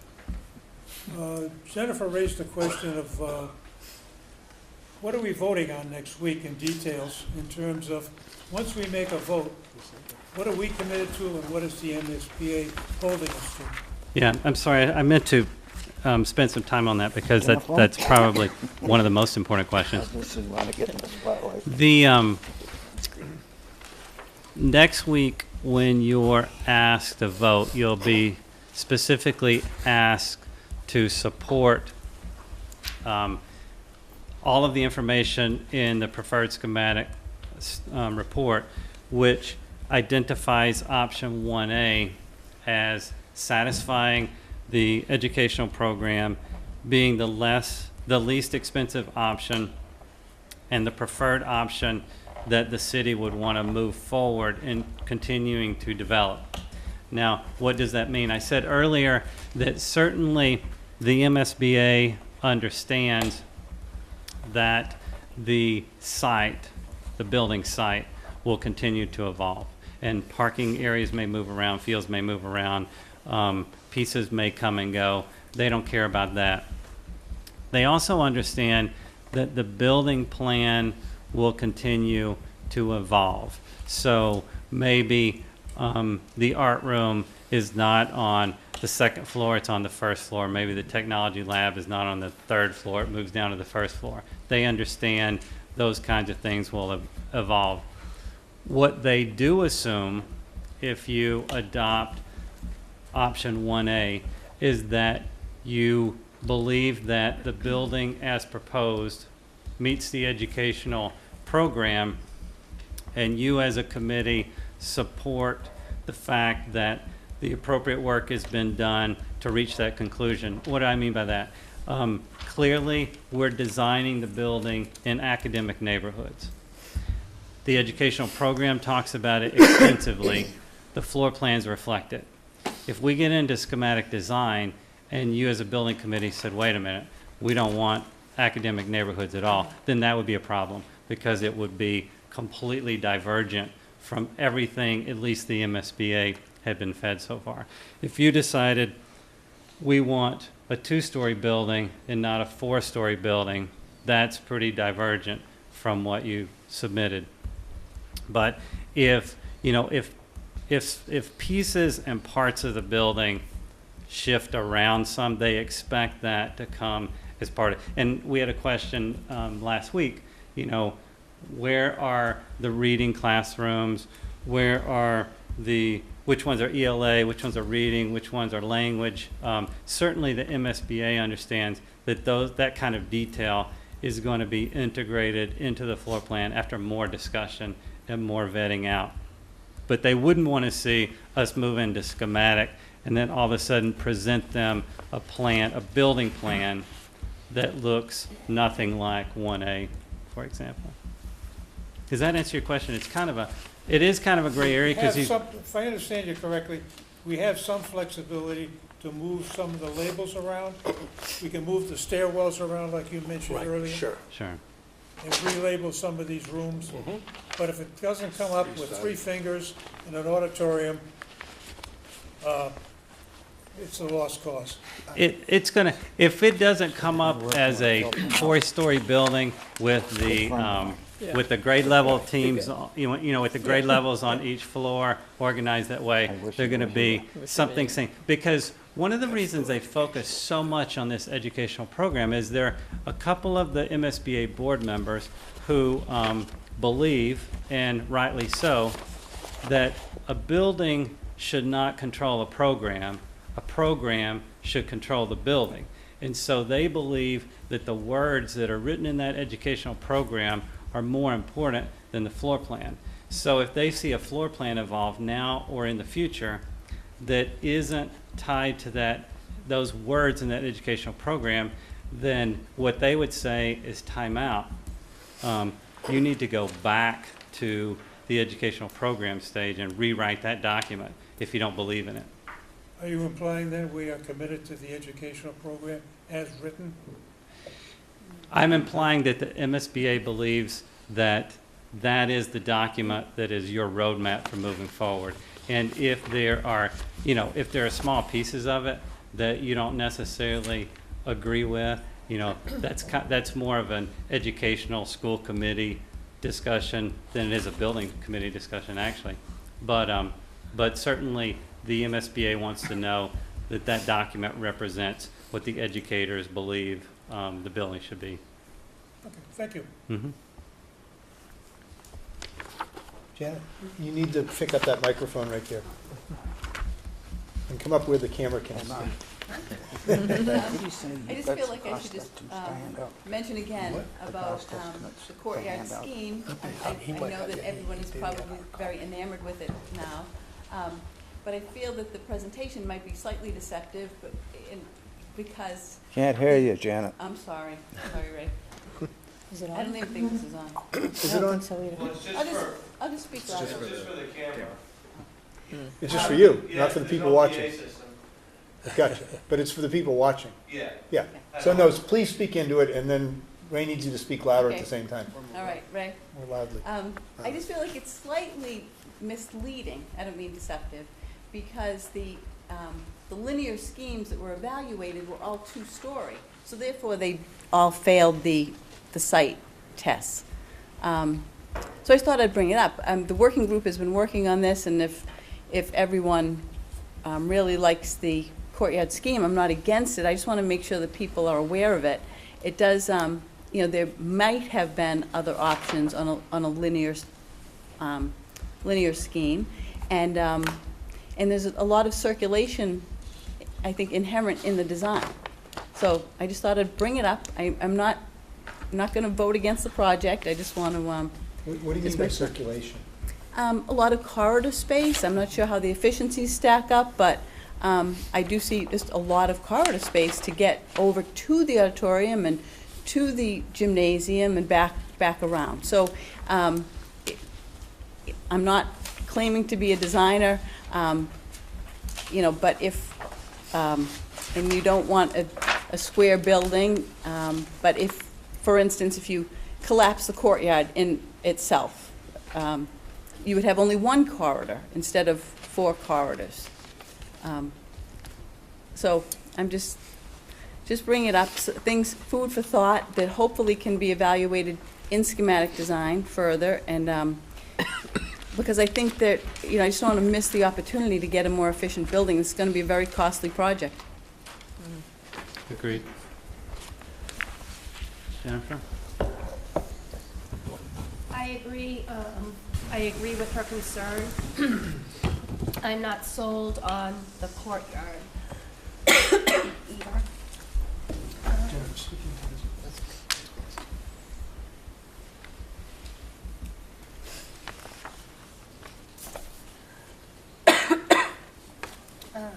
I'm concerned with the cost as well.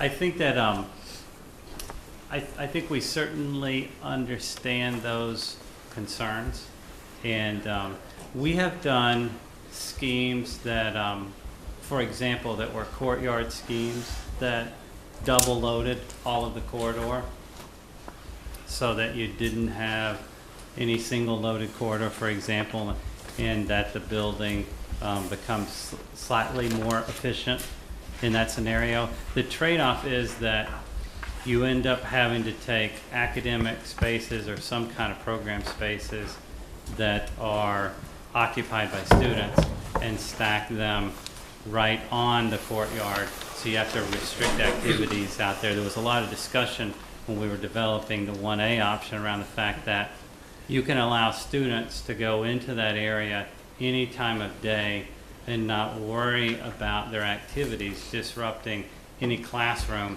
because there's no classroom directly adjacent to the courtyard, if that makes sense. So we think that it is the most efficient layout that achieves that. If you start to spread it out and try to develop all the program elements along a central spine and not have a courtyard, you end up with either a long building or a more compact building that takes a lot of areas and stacks them inside where you don't have some natural light into them. So I think that, maybe what we could do as we move forward, if people, if there are members that want to see that analysis and sort of start to take a look at what the trade-offs are, we can show what those are. Scott? I certainly think that a number of people here wouldn't mind seeing that information. One of the things that strikes me about having a courtyard, and this comes from discussions we've had with a lot of elementary parents last year around this time, was a perception by mostly fifth grade parents about whether or not there'd be a secure space for their fifth graders to go out for recess. And to me, even though that's not the driving focus of having an internal courtyard like this, I think it certainly makes that available, that option available to grade 5 through 8 middle school. And so, yes, it's costly. Yes, we need to be concerned about the cost, but that's one thing that we could possibly get back from having that internal courtyard. I agree, and then in addition, there are any number or any type of more academic uses that also could involve some sound that, that again, given this design where there are no academic spaces encircling the courtyard, you can have all type of academic activity that may be a little louder than, rather than quieter as well in that space. I think that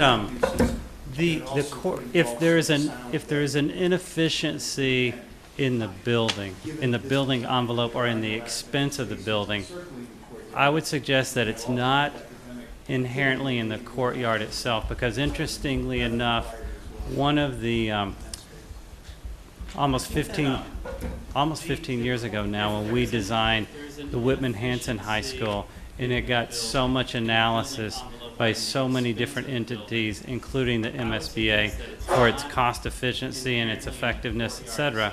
One of the things they analyzed was the building envelope to overall square footage of that particular building, and it had an internal courtyard. And it ended up being one of the most efficient buildings of its time period, again, in terms of building envelope to overall square footage. So the courtyard itself, when you get to a very large building where it's got to wrap somewhere, if you've got exterior wall that you need natural light in, when you wrap the building around on itself, the courtyard itself isn't inherently an inefficient element. If there's anything inefficient at all, I would say again, it's the fact that maximum efficiency occurs in that courtyard if you stack things on both sides of the corridor. And in this case, we do have some sections of corridor that we're proposing that don't have anything stacked on one side of them. But again, it's because we're trying to take program elements that might be disrupted by noise and keep them off of that interior courtyard. But that would be my offering. That we're proposing that don't have anything stacked on one side of them. Another question. But again, it's because And just, if I could just encourage you to, I know Troy showed the shadow studies, at the summer solstice. If you could maybe do an analysis, mid-September, when the students will really be there. And, if you were going to do the courtyard, make sure courtyard, make sure it's done right, and will be really effective and used properly, things will grow in there, and whatever else is needed. But I think it would be good for the whole group to really be informed about how sunny it will really be when they're going to use it. It's important, and the use piece that you bring up is a very, very important one, because there are certainly examples of buildings that were done with interior courtyards where there wasn't ownership by anybody. In other words, there was this idea that there was going to be this nice open courtyard, but no specific grade level owned it, no specific department. There was no specific function for it.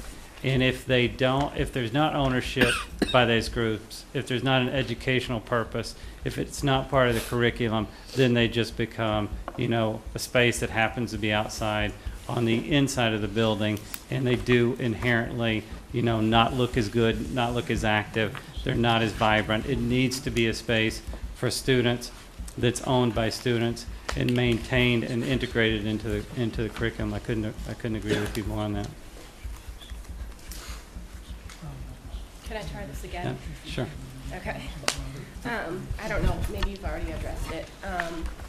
Just my concern with the added cost of systems with that void in the school. If things were stacked, eliminating the courtyard, you wouldn't have to run more ductwork, electrical, plumbing. I think you may have spoke to what's happening in the courtyard.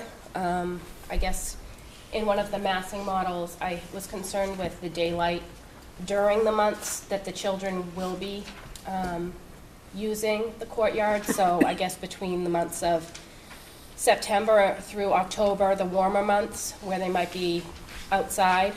I'm not so sure how much sunlight the courtyard will be getting, as well as maybe the months between April and June.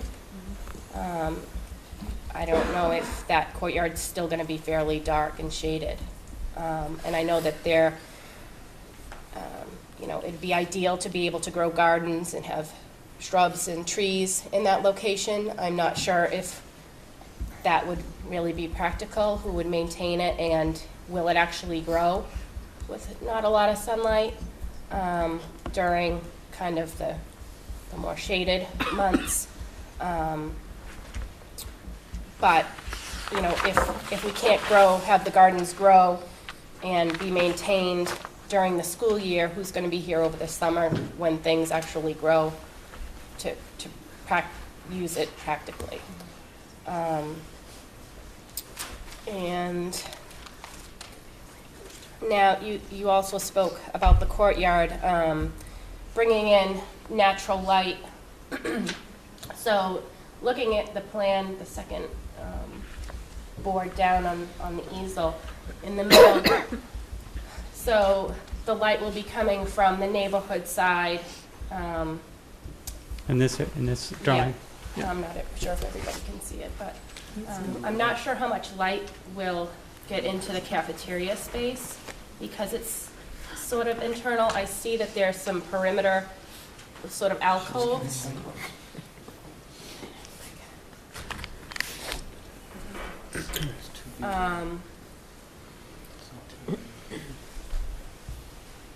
I just don't know how much light that cafeteria is going to get, and I don't think that having a courtyard is going to bring that much light into the gymnasium corridor way. I don't know if you agree or if I'm wrong, but. We could certainly model those other months. That I think we have those. We showed a snapshot of the two extremes, but we could certainly do that. I think the pieces that we did model actually suggested you get a lot of natural light coming across this corridor. The shadow was along the perimeter of the wall on this side, which again, seeing a wall like this in shadow is not a bad thing. When the courtyard is as large as it is here, it's all if it's getting a significant amount of natural daylight, actually having this wall, just this wall, cast in the edge of shadow is not necessarily a bad thing, but we can show the committee the modeling of all those different time periods for sure.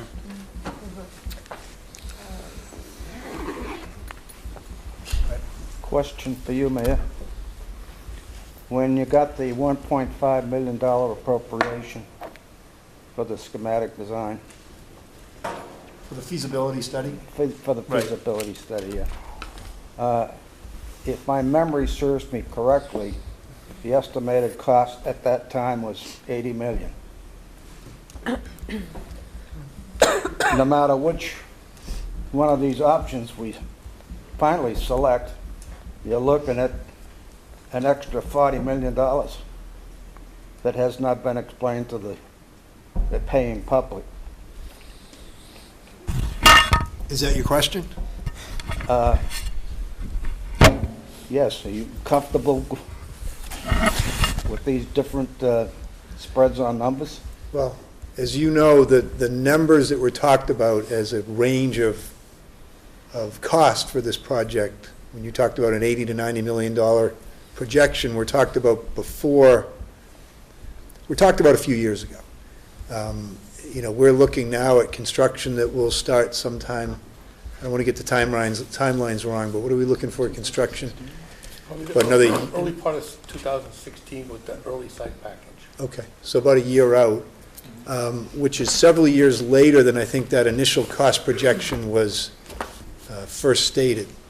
So we're looking at costs that have been escalating year by year that these gentlemen who have been involved in designing and building schools can give you more detail on. But I think unavoidably, we are looking at a building that's going to cost more to build than was being talked about 3 and 4 years ago. So your larger question of our comfort level with spending that, or spending the city's portion of it, we're working hard, and our Can the finance city director's afford here. it? That's the If bottom this line. city That's your can't question. afford it, we won't build it.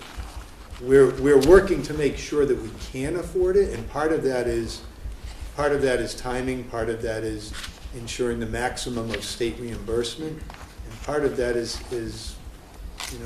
what's the term used for trying to cut the cost once the number's on the table? Value engineering. The value engineering piece, which, all of which we need to look carefully at. So, we're not going to get the school that our middle school students and our community need for 80 to 90 million.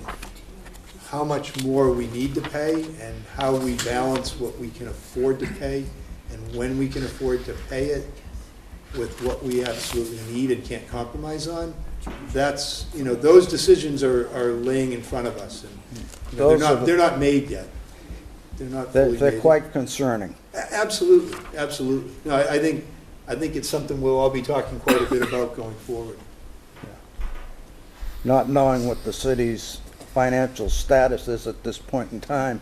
Well, we know what it is at this point in time. We have No. projections as to our capacities. Most people don't know that. You do. Correct, and it's, it's something that's evolving at all times, but, we will, periodically, we share that economic forecast publicly, and that's typically with us presenting at a city council meeting. There's an annual process undergone to project out our costs. And we've got an annual requirement to update and resubmit our capital expenditure plan to the city council, which is something we're working on currently and will be submitting soon. It's a charter requirement. So it's all, and I think also, given our collective role here and responsibilities here as a building committee, we'll end up, before we sit too many more times, we'll end up with a presentation to this group about where we sit with our capacity and, to invest in our capital program. This school being the next big piece in our capital program. Other things that we know we need as a community will not be possible and will not be taken up until this is successfully built we're further down the line in paying for this.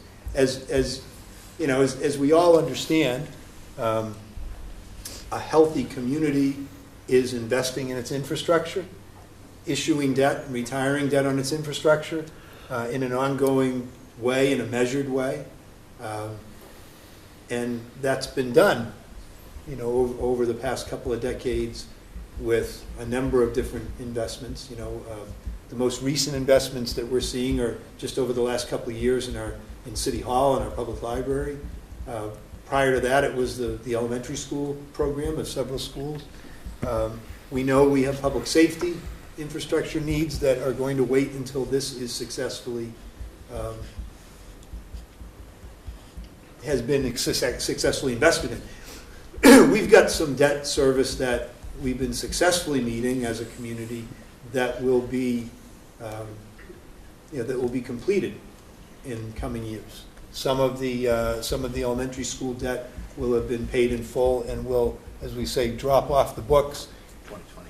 in fiscal year 2020. So, we're looking out and seeing a point in time where this project starts to come onto the books as new debt, where we'll have to carry an increased load for a couple of years, and then when that other debt is completely paid for, we'll have a relief from from that debt load. At the same time, I'd say that the city's been carrying a debt load for the past several years that is responsible and that hasn't really bumped up against what would be ceilings in terms of percentage of debt service to our overall operating budget that would put us into the danger zone with the rating agencies and our ability to meet our needs. But it's important that we stay within that comfort zone going forward. So there are a lot of factors to it. I think best that our finance director present to this group at an upcoming meeting, and we can have some more conversation about when that's most appropriate and will be most helpful. Does that help for now? It was quite enlightening. That was? Well, thank you. I know that when Brian speaks, it'll be, by light years more enlightening, but thank you, Ray. No pressure, Brian. But thanks. We all have to grapple with it, and we can't shy away from or fall back from the need to invest in our middle school, but we've got to do it right, obviously. Seeing that I was involved with all the elementary schools, and we brought them in on budget, all below budget, Yeah. and still involved in the permanent building committee, which deals with the library, which deals with the city hall and other projects. I'm well aware of what you're saying, and I think it's quite appropriate to get Bryant to come out and give us an overview as where we're going, rather than keep marching forward and all of a sudden find out you can't afford it. Absolutely. Thanks, Ray. You're welcome.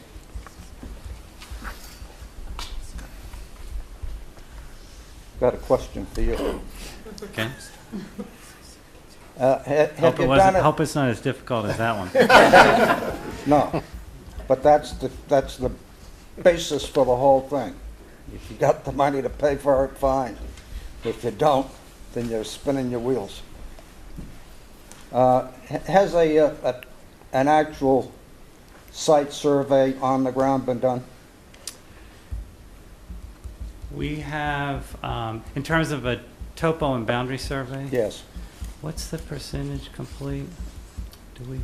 No, they're gearing up. Yeah, I think once so the far, I snow- think so far we've been using, we had pretty good data from past survey work, and it literally could be interpolated to 2-foot intervals, for example, across most of the site, and then we had a pretty good boundary on it. But we haven't, Ray, we haven't started the actual survey that would go into the construction documents. The reason I bring that up is you mentioned the fact that possibly have a bus storage area, and cutting in that piece of land to do that. I think you need to be aware that there is a sizable storm drain that runs through that area. that takes care of that entire drainage area. You have wetlands shown on your plan, and wetlands only exist as long as there's a source of water in and out. Sure. So, if, for instance, the storm drain that's there, which is, I think is a fairly sizable one, it's either 24 or 30 inch, They know where it is. is set at a certain elevation, then trying to cut that area down even lower will be really problematic for you. And you need to determine that right up front. You're right, that that storm drain was documented on some information that was provided to us to the city.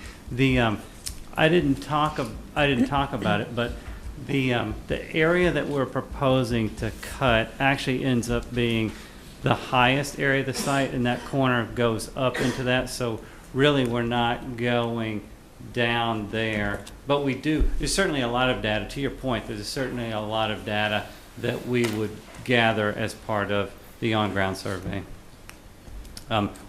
Even if we know about that particular issue, there's certainly other issues that we need to identify as part of an on-ground survey. Make you aware. Yep.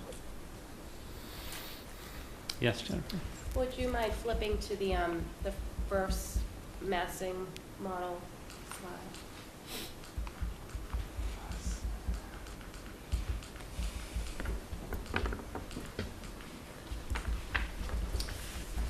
Okay. Do you anticipate any mechanical systems on the roof at the gym and the auditorium? And if so, I have concerns with viewing those from the Cabot Street elevation.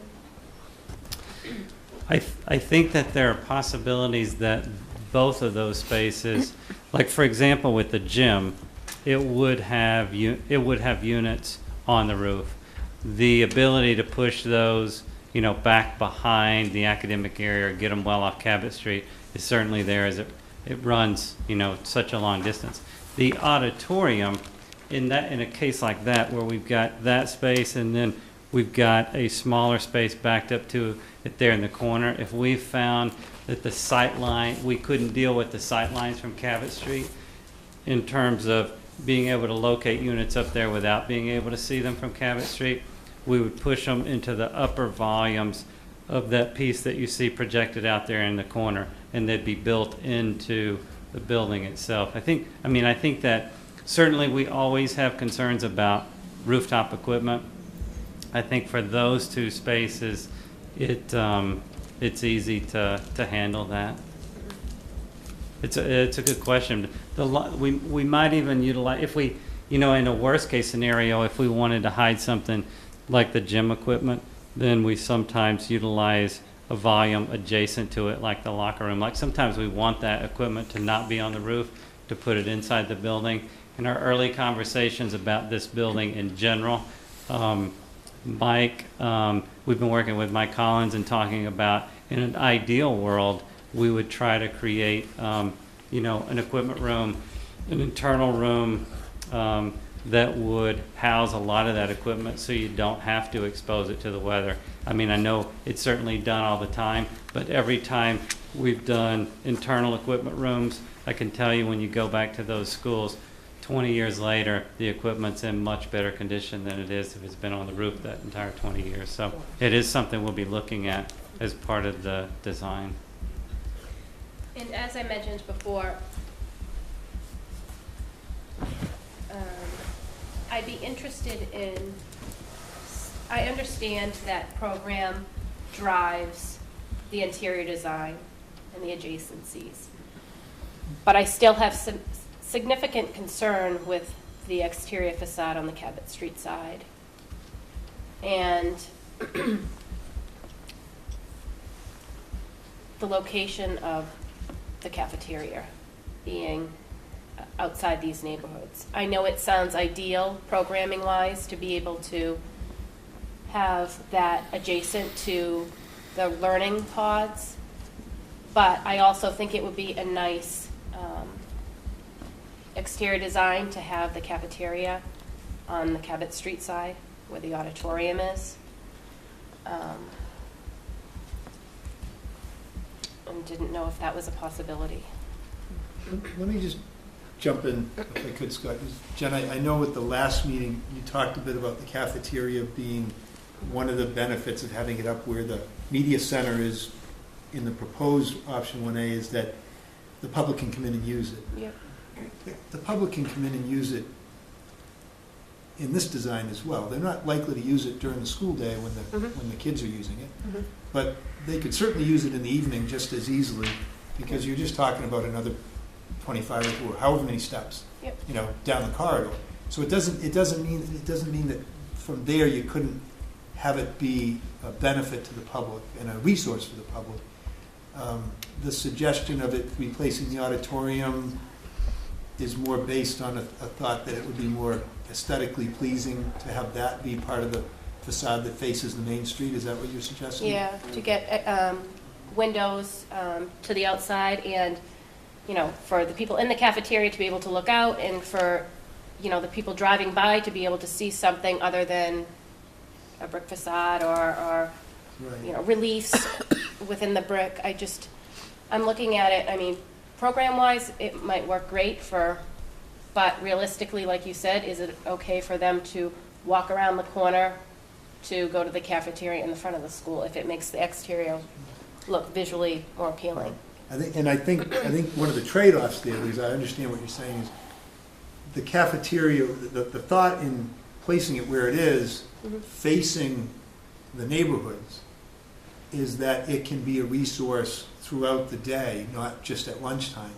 A resource for, gathering and workspace that's outside of the classroom.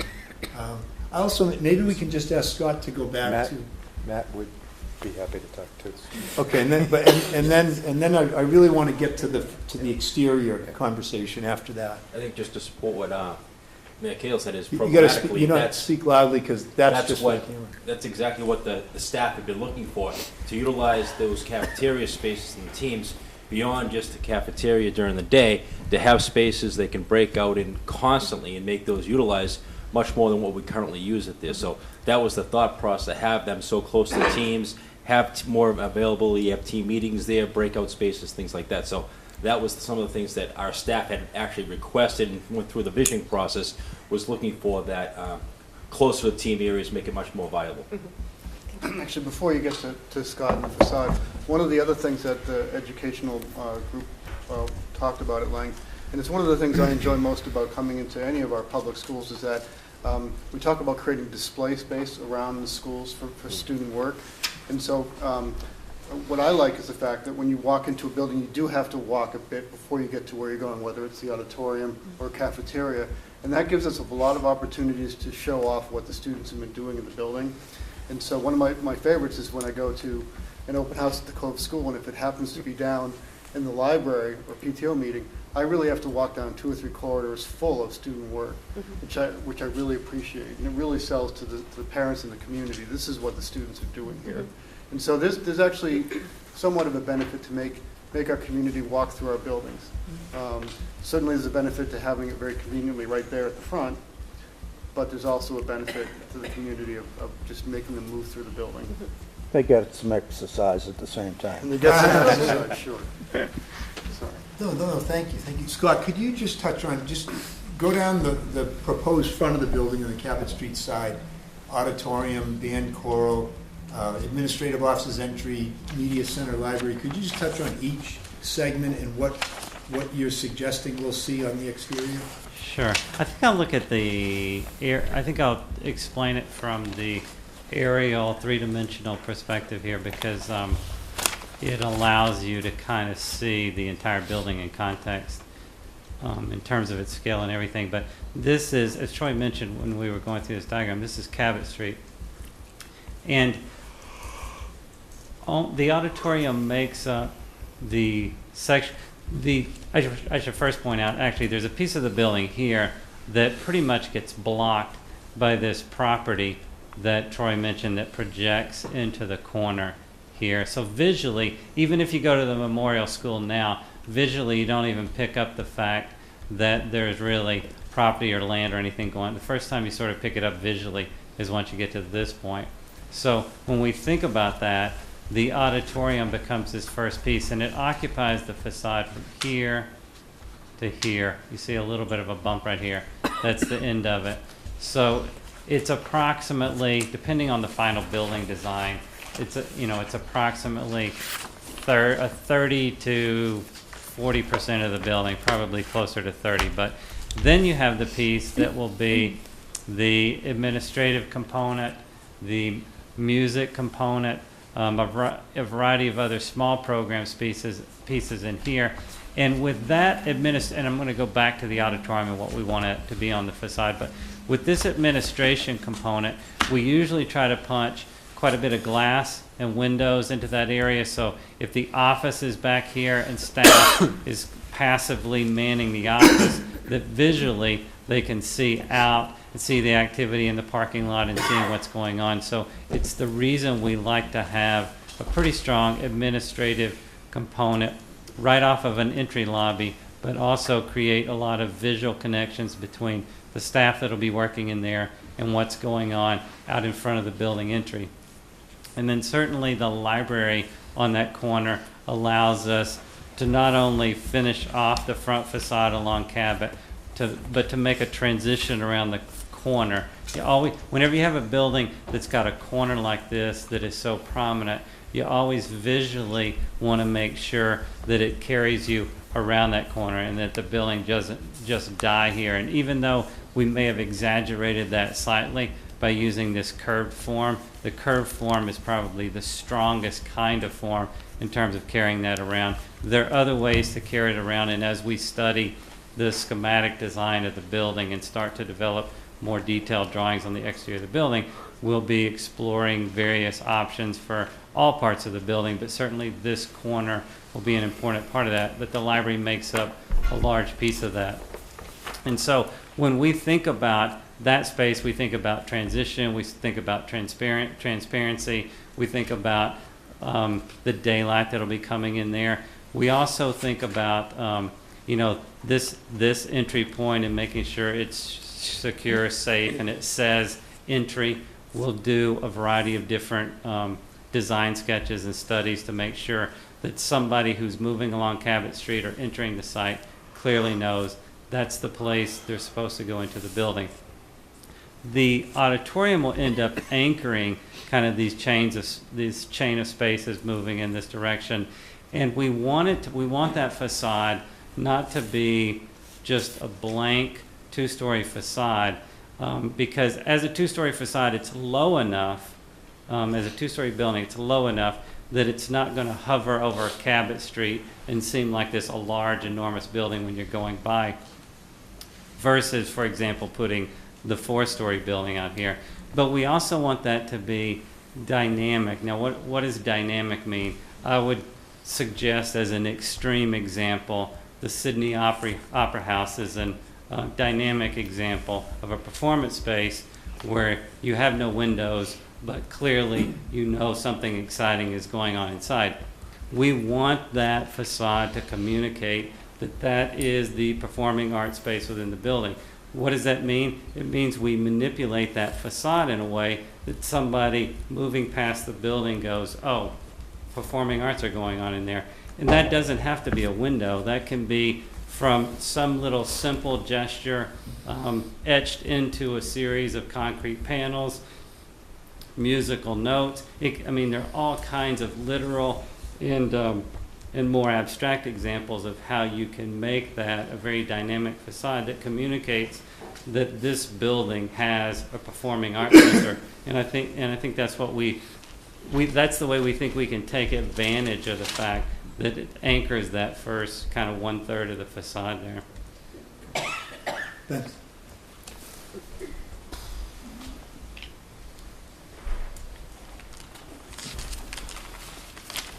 Mike, move Brett? adjournment. Are we good with, have questions that need to be asked and asked? I have one more question I just wanted to know why the bus depot can't stay at Briscoe. Can't stay at Briscoe. Well, I know, I'd asked it as well, at a point earlier in the conversation. We're going to sell the property. Thank you. We're not going to own it. That's right. Well, there will be, Buses going to the property. Yeah, we'd be okay with that. Not necessarily. well, let me check that, though. Let me check that. Is there We are anyone going to in the have, there are assumptions built in there. We are, assuming that MSBA approves our use of the memorial site, okay, we will then form a Briscoe Future Use Committee. And it's an assumption that we'll choose to sell the property. That's not a given. But, you know, that may be an outcome of the future use study. So, and even if it weren't to be an outcome of that, it would be problematic to imagine a future use there that, certainly if we sell it, we sell it. But even if we were to hold on to it and have some future municipal use, there are a lot of other things that, you know, that could or would be appropriate to put there. But, you know, it's a fair point that we may well come to the conclusion that selling it is the right way to go with Briscoe, and so we certainly can't count on having that space. I think it makes it a more attractive lot to sell if there wasn't a bus yard on it, it's fair to say. So it's keeping our options open. Well, It's a great discussion. Thank you. so before we adjourn, everybody just needs to give a quick look at the last couple pages, last few pages. We don't need to, you can read them through at your leisure. But we had asked the folks at Erie to put in one place the school building committee's required votes,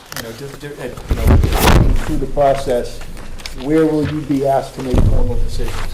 So you can see the page that shows the first three required approvals by the school building committee having been completed, and 4 more pending, including the one that we are expecting to convene next Tuesday for and take a vote on. That'll be approve and authorize the owner's project manager to submit the preferred schematic, what's the R for?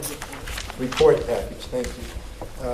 So that's that page, and then you can see on the next page what we've done to date, January 13th, tonight the 29th, and then what we will, another way of saying what we're planning to do next Tuesday, February 3rd. And then you look at the next 2 pages after that, and we've seen these visuals before, steps 1 through 6, and different things that need to happen during each of those steps to get us to opening a brand new middle school. So you can look those over at your leisure. Any questions that you have, just give a call or something, or ask them on Tuesday. And understanding that we are planning to reconvene Tuesday of next week, February 3rd, right here at 6:30 p.m. And as you know, the agenda that night will be to vote on this PSR. Do you have any questions before we adjourn? George? No sign-in tonight? There is, it should be around somewhere, and I would ask that everybody make sure they sign. Did somebody not pass the sign-in sheet along? Anybody see it? No. Nobody ran off with it. Haven't seen it.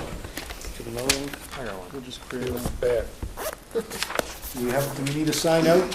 Why don't we put it out there? People can sign it on their way out if you wouldn't mind. Thank you, George, for that. It's important that we have our records straight. Motion to adjourn. Second? All those in favor? We are adjourned. Thank you all. Have a wonderful night.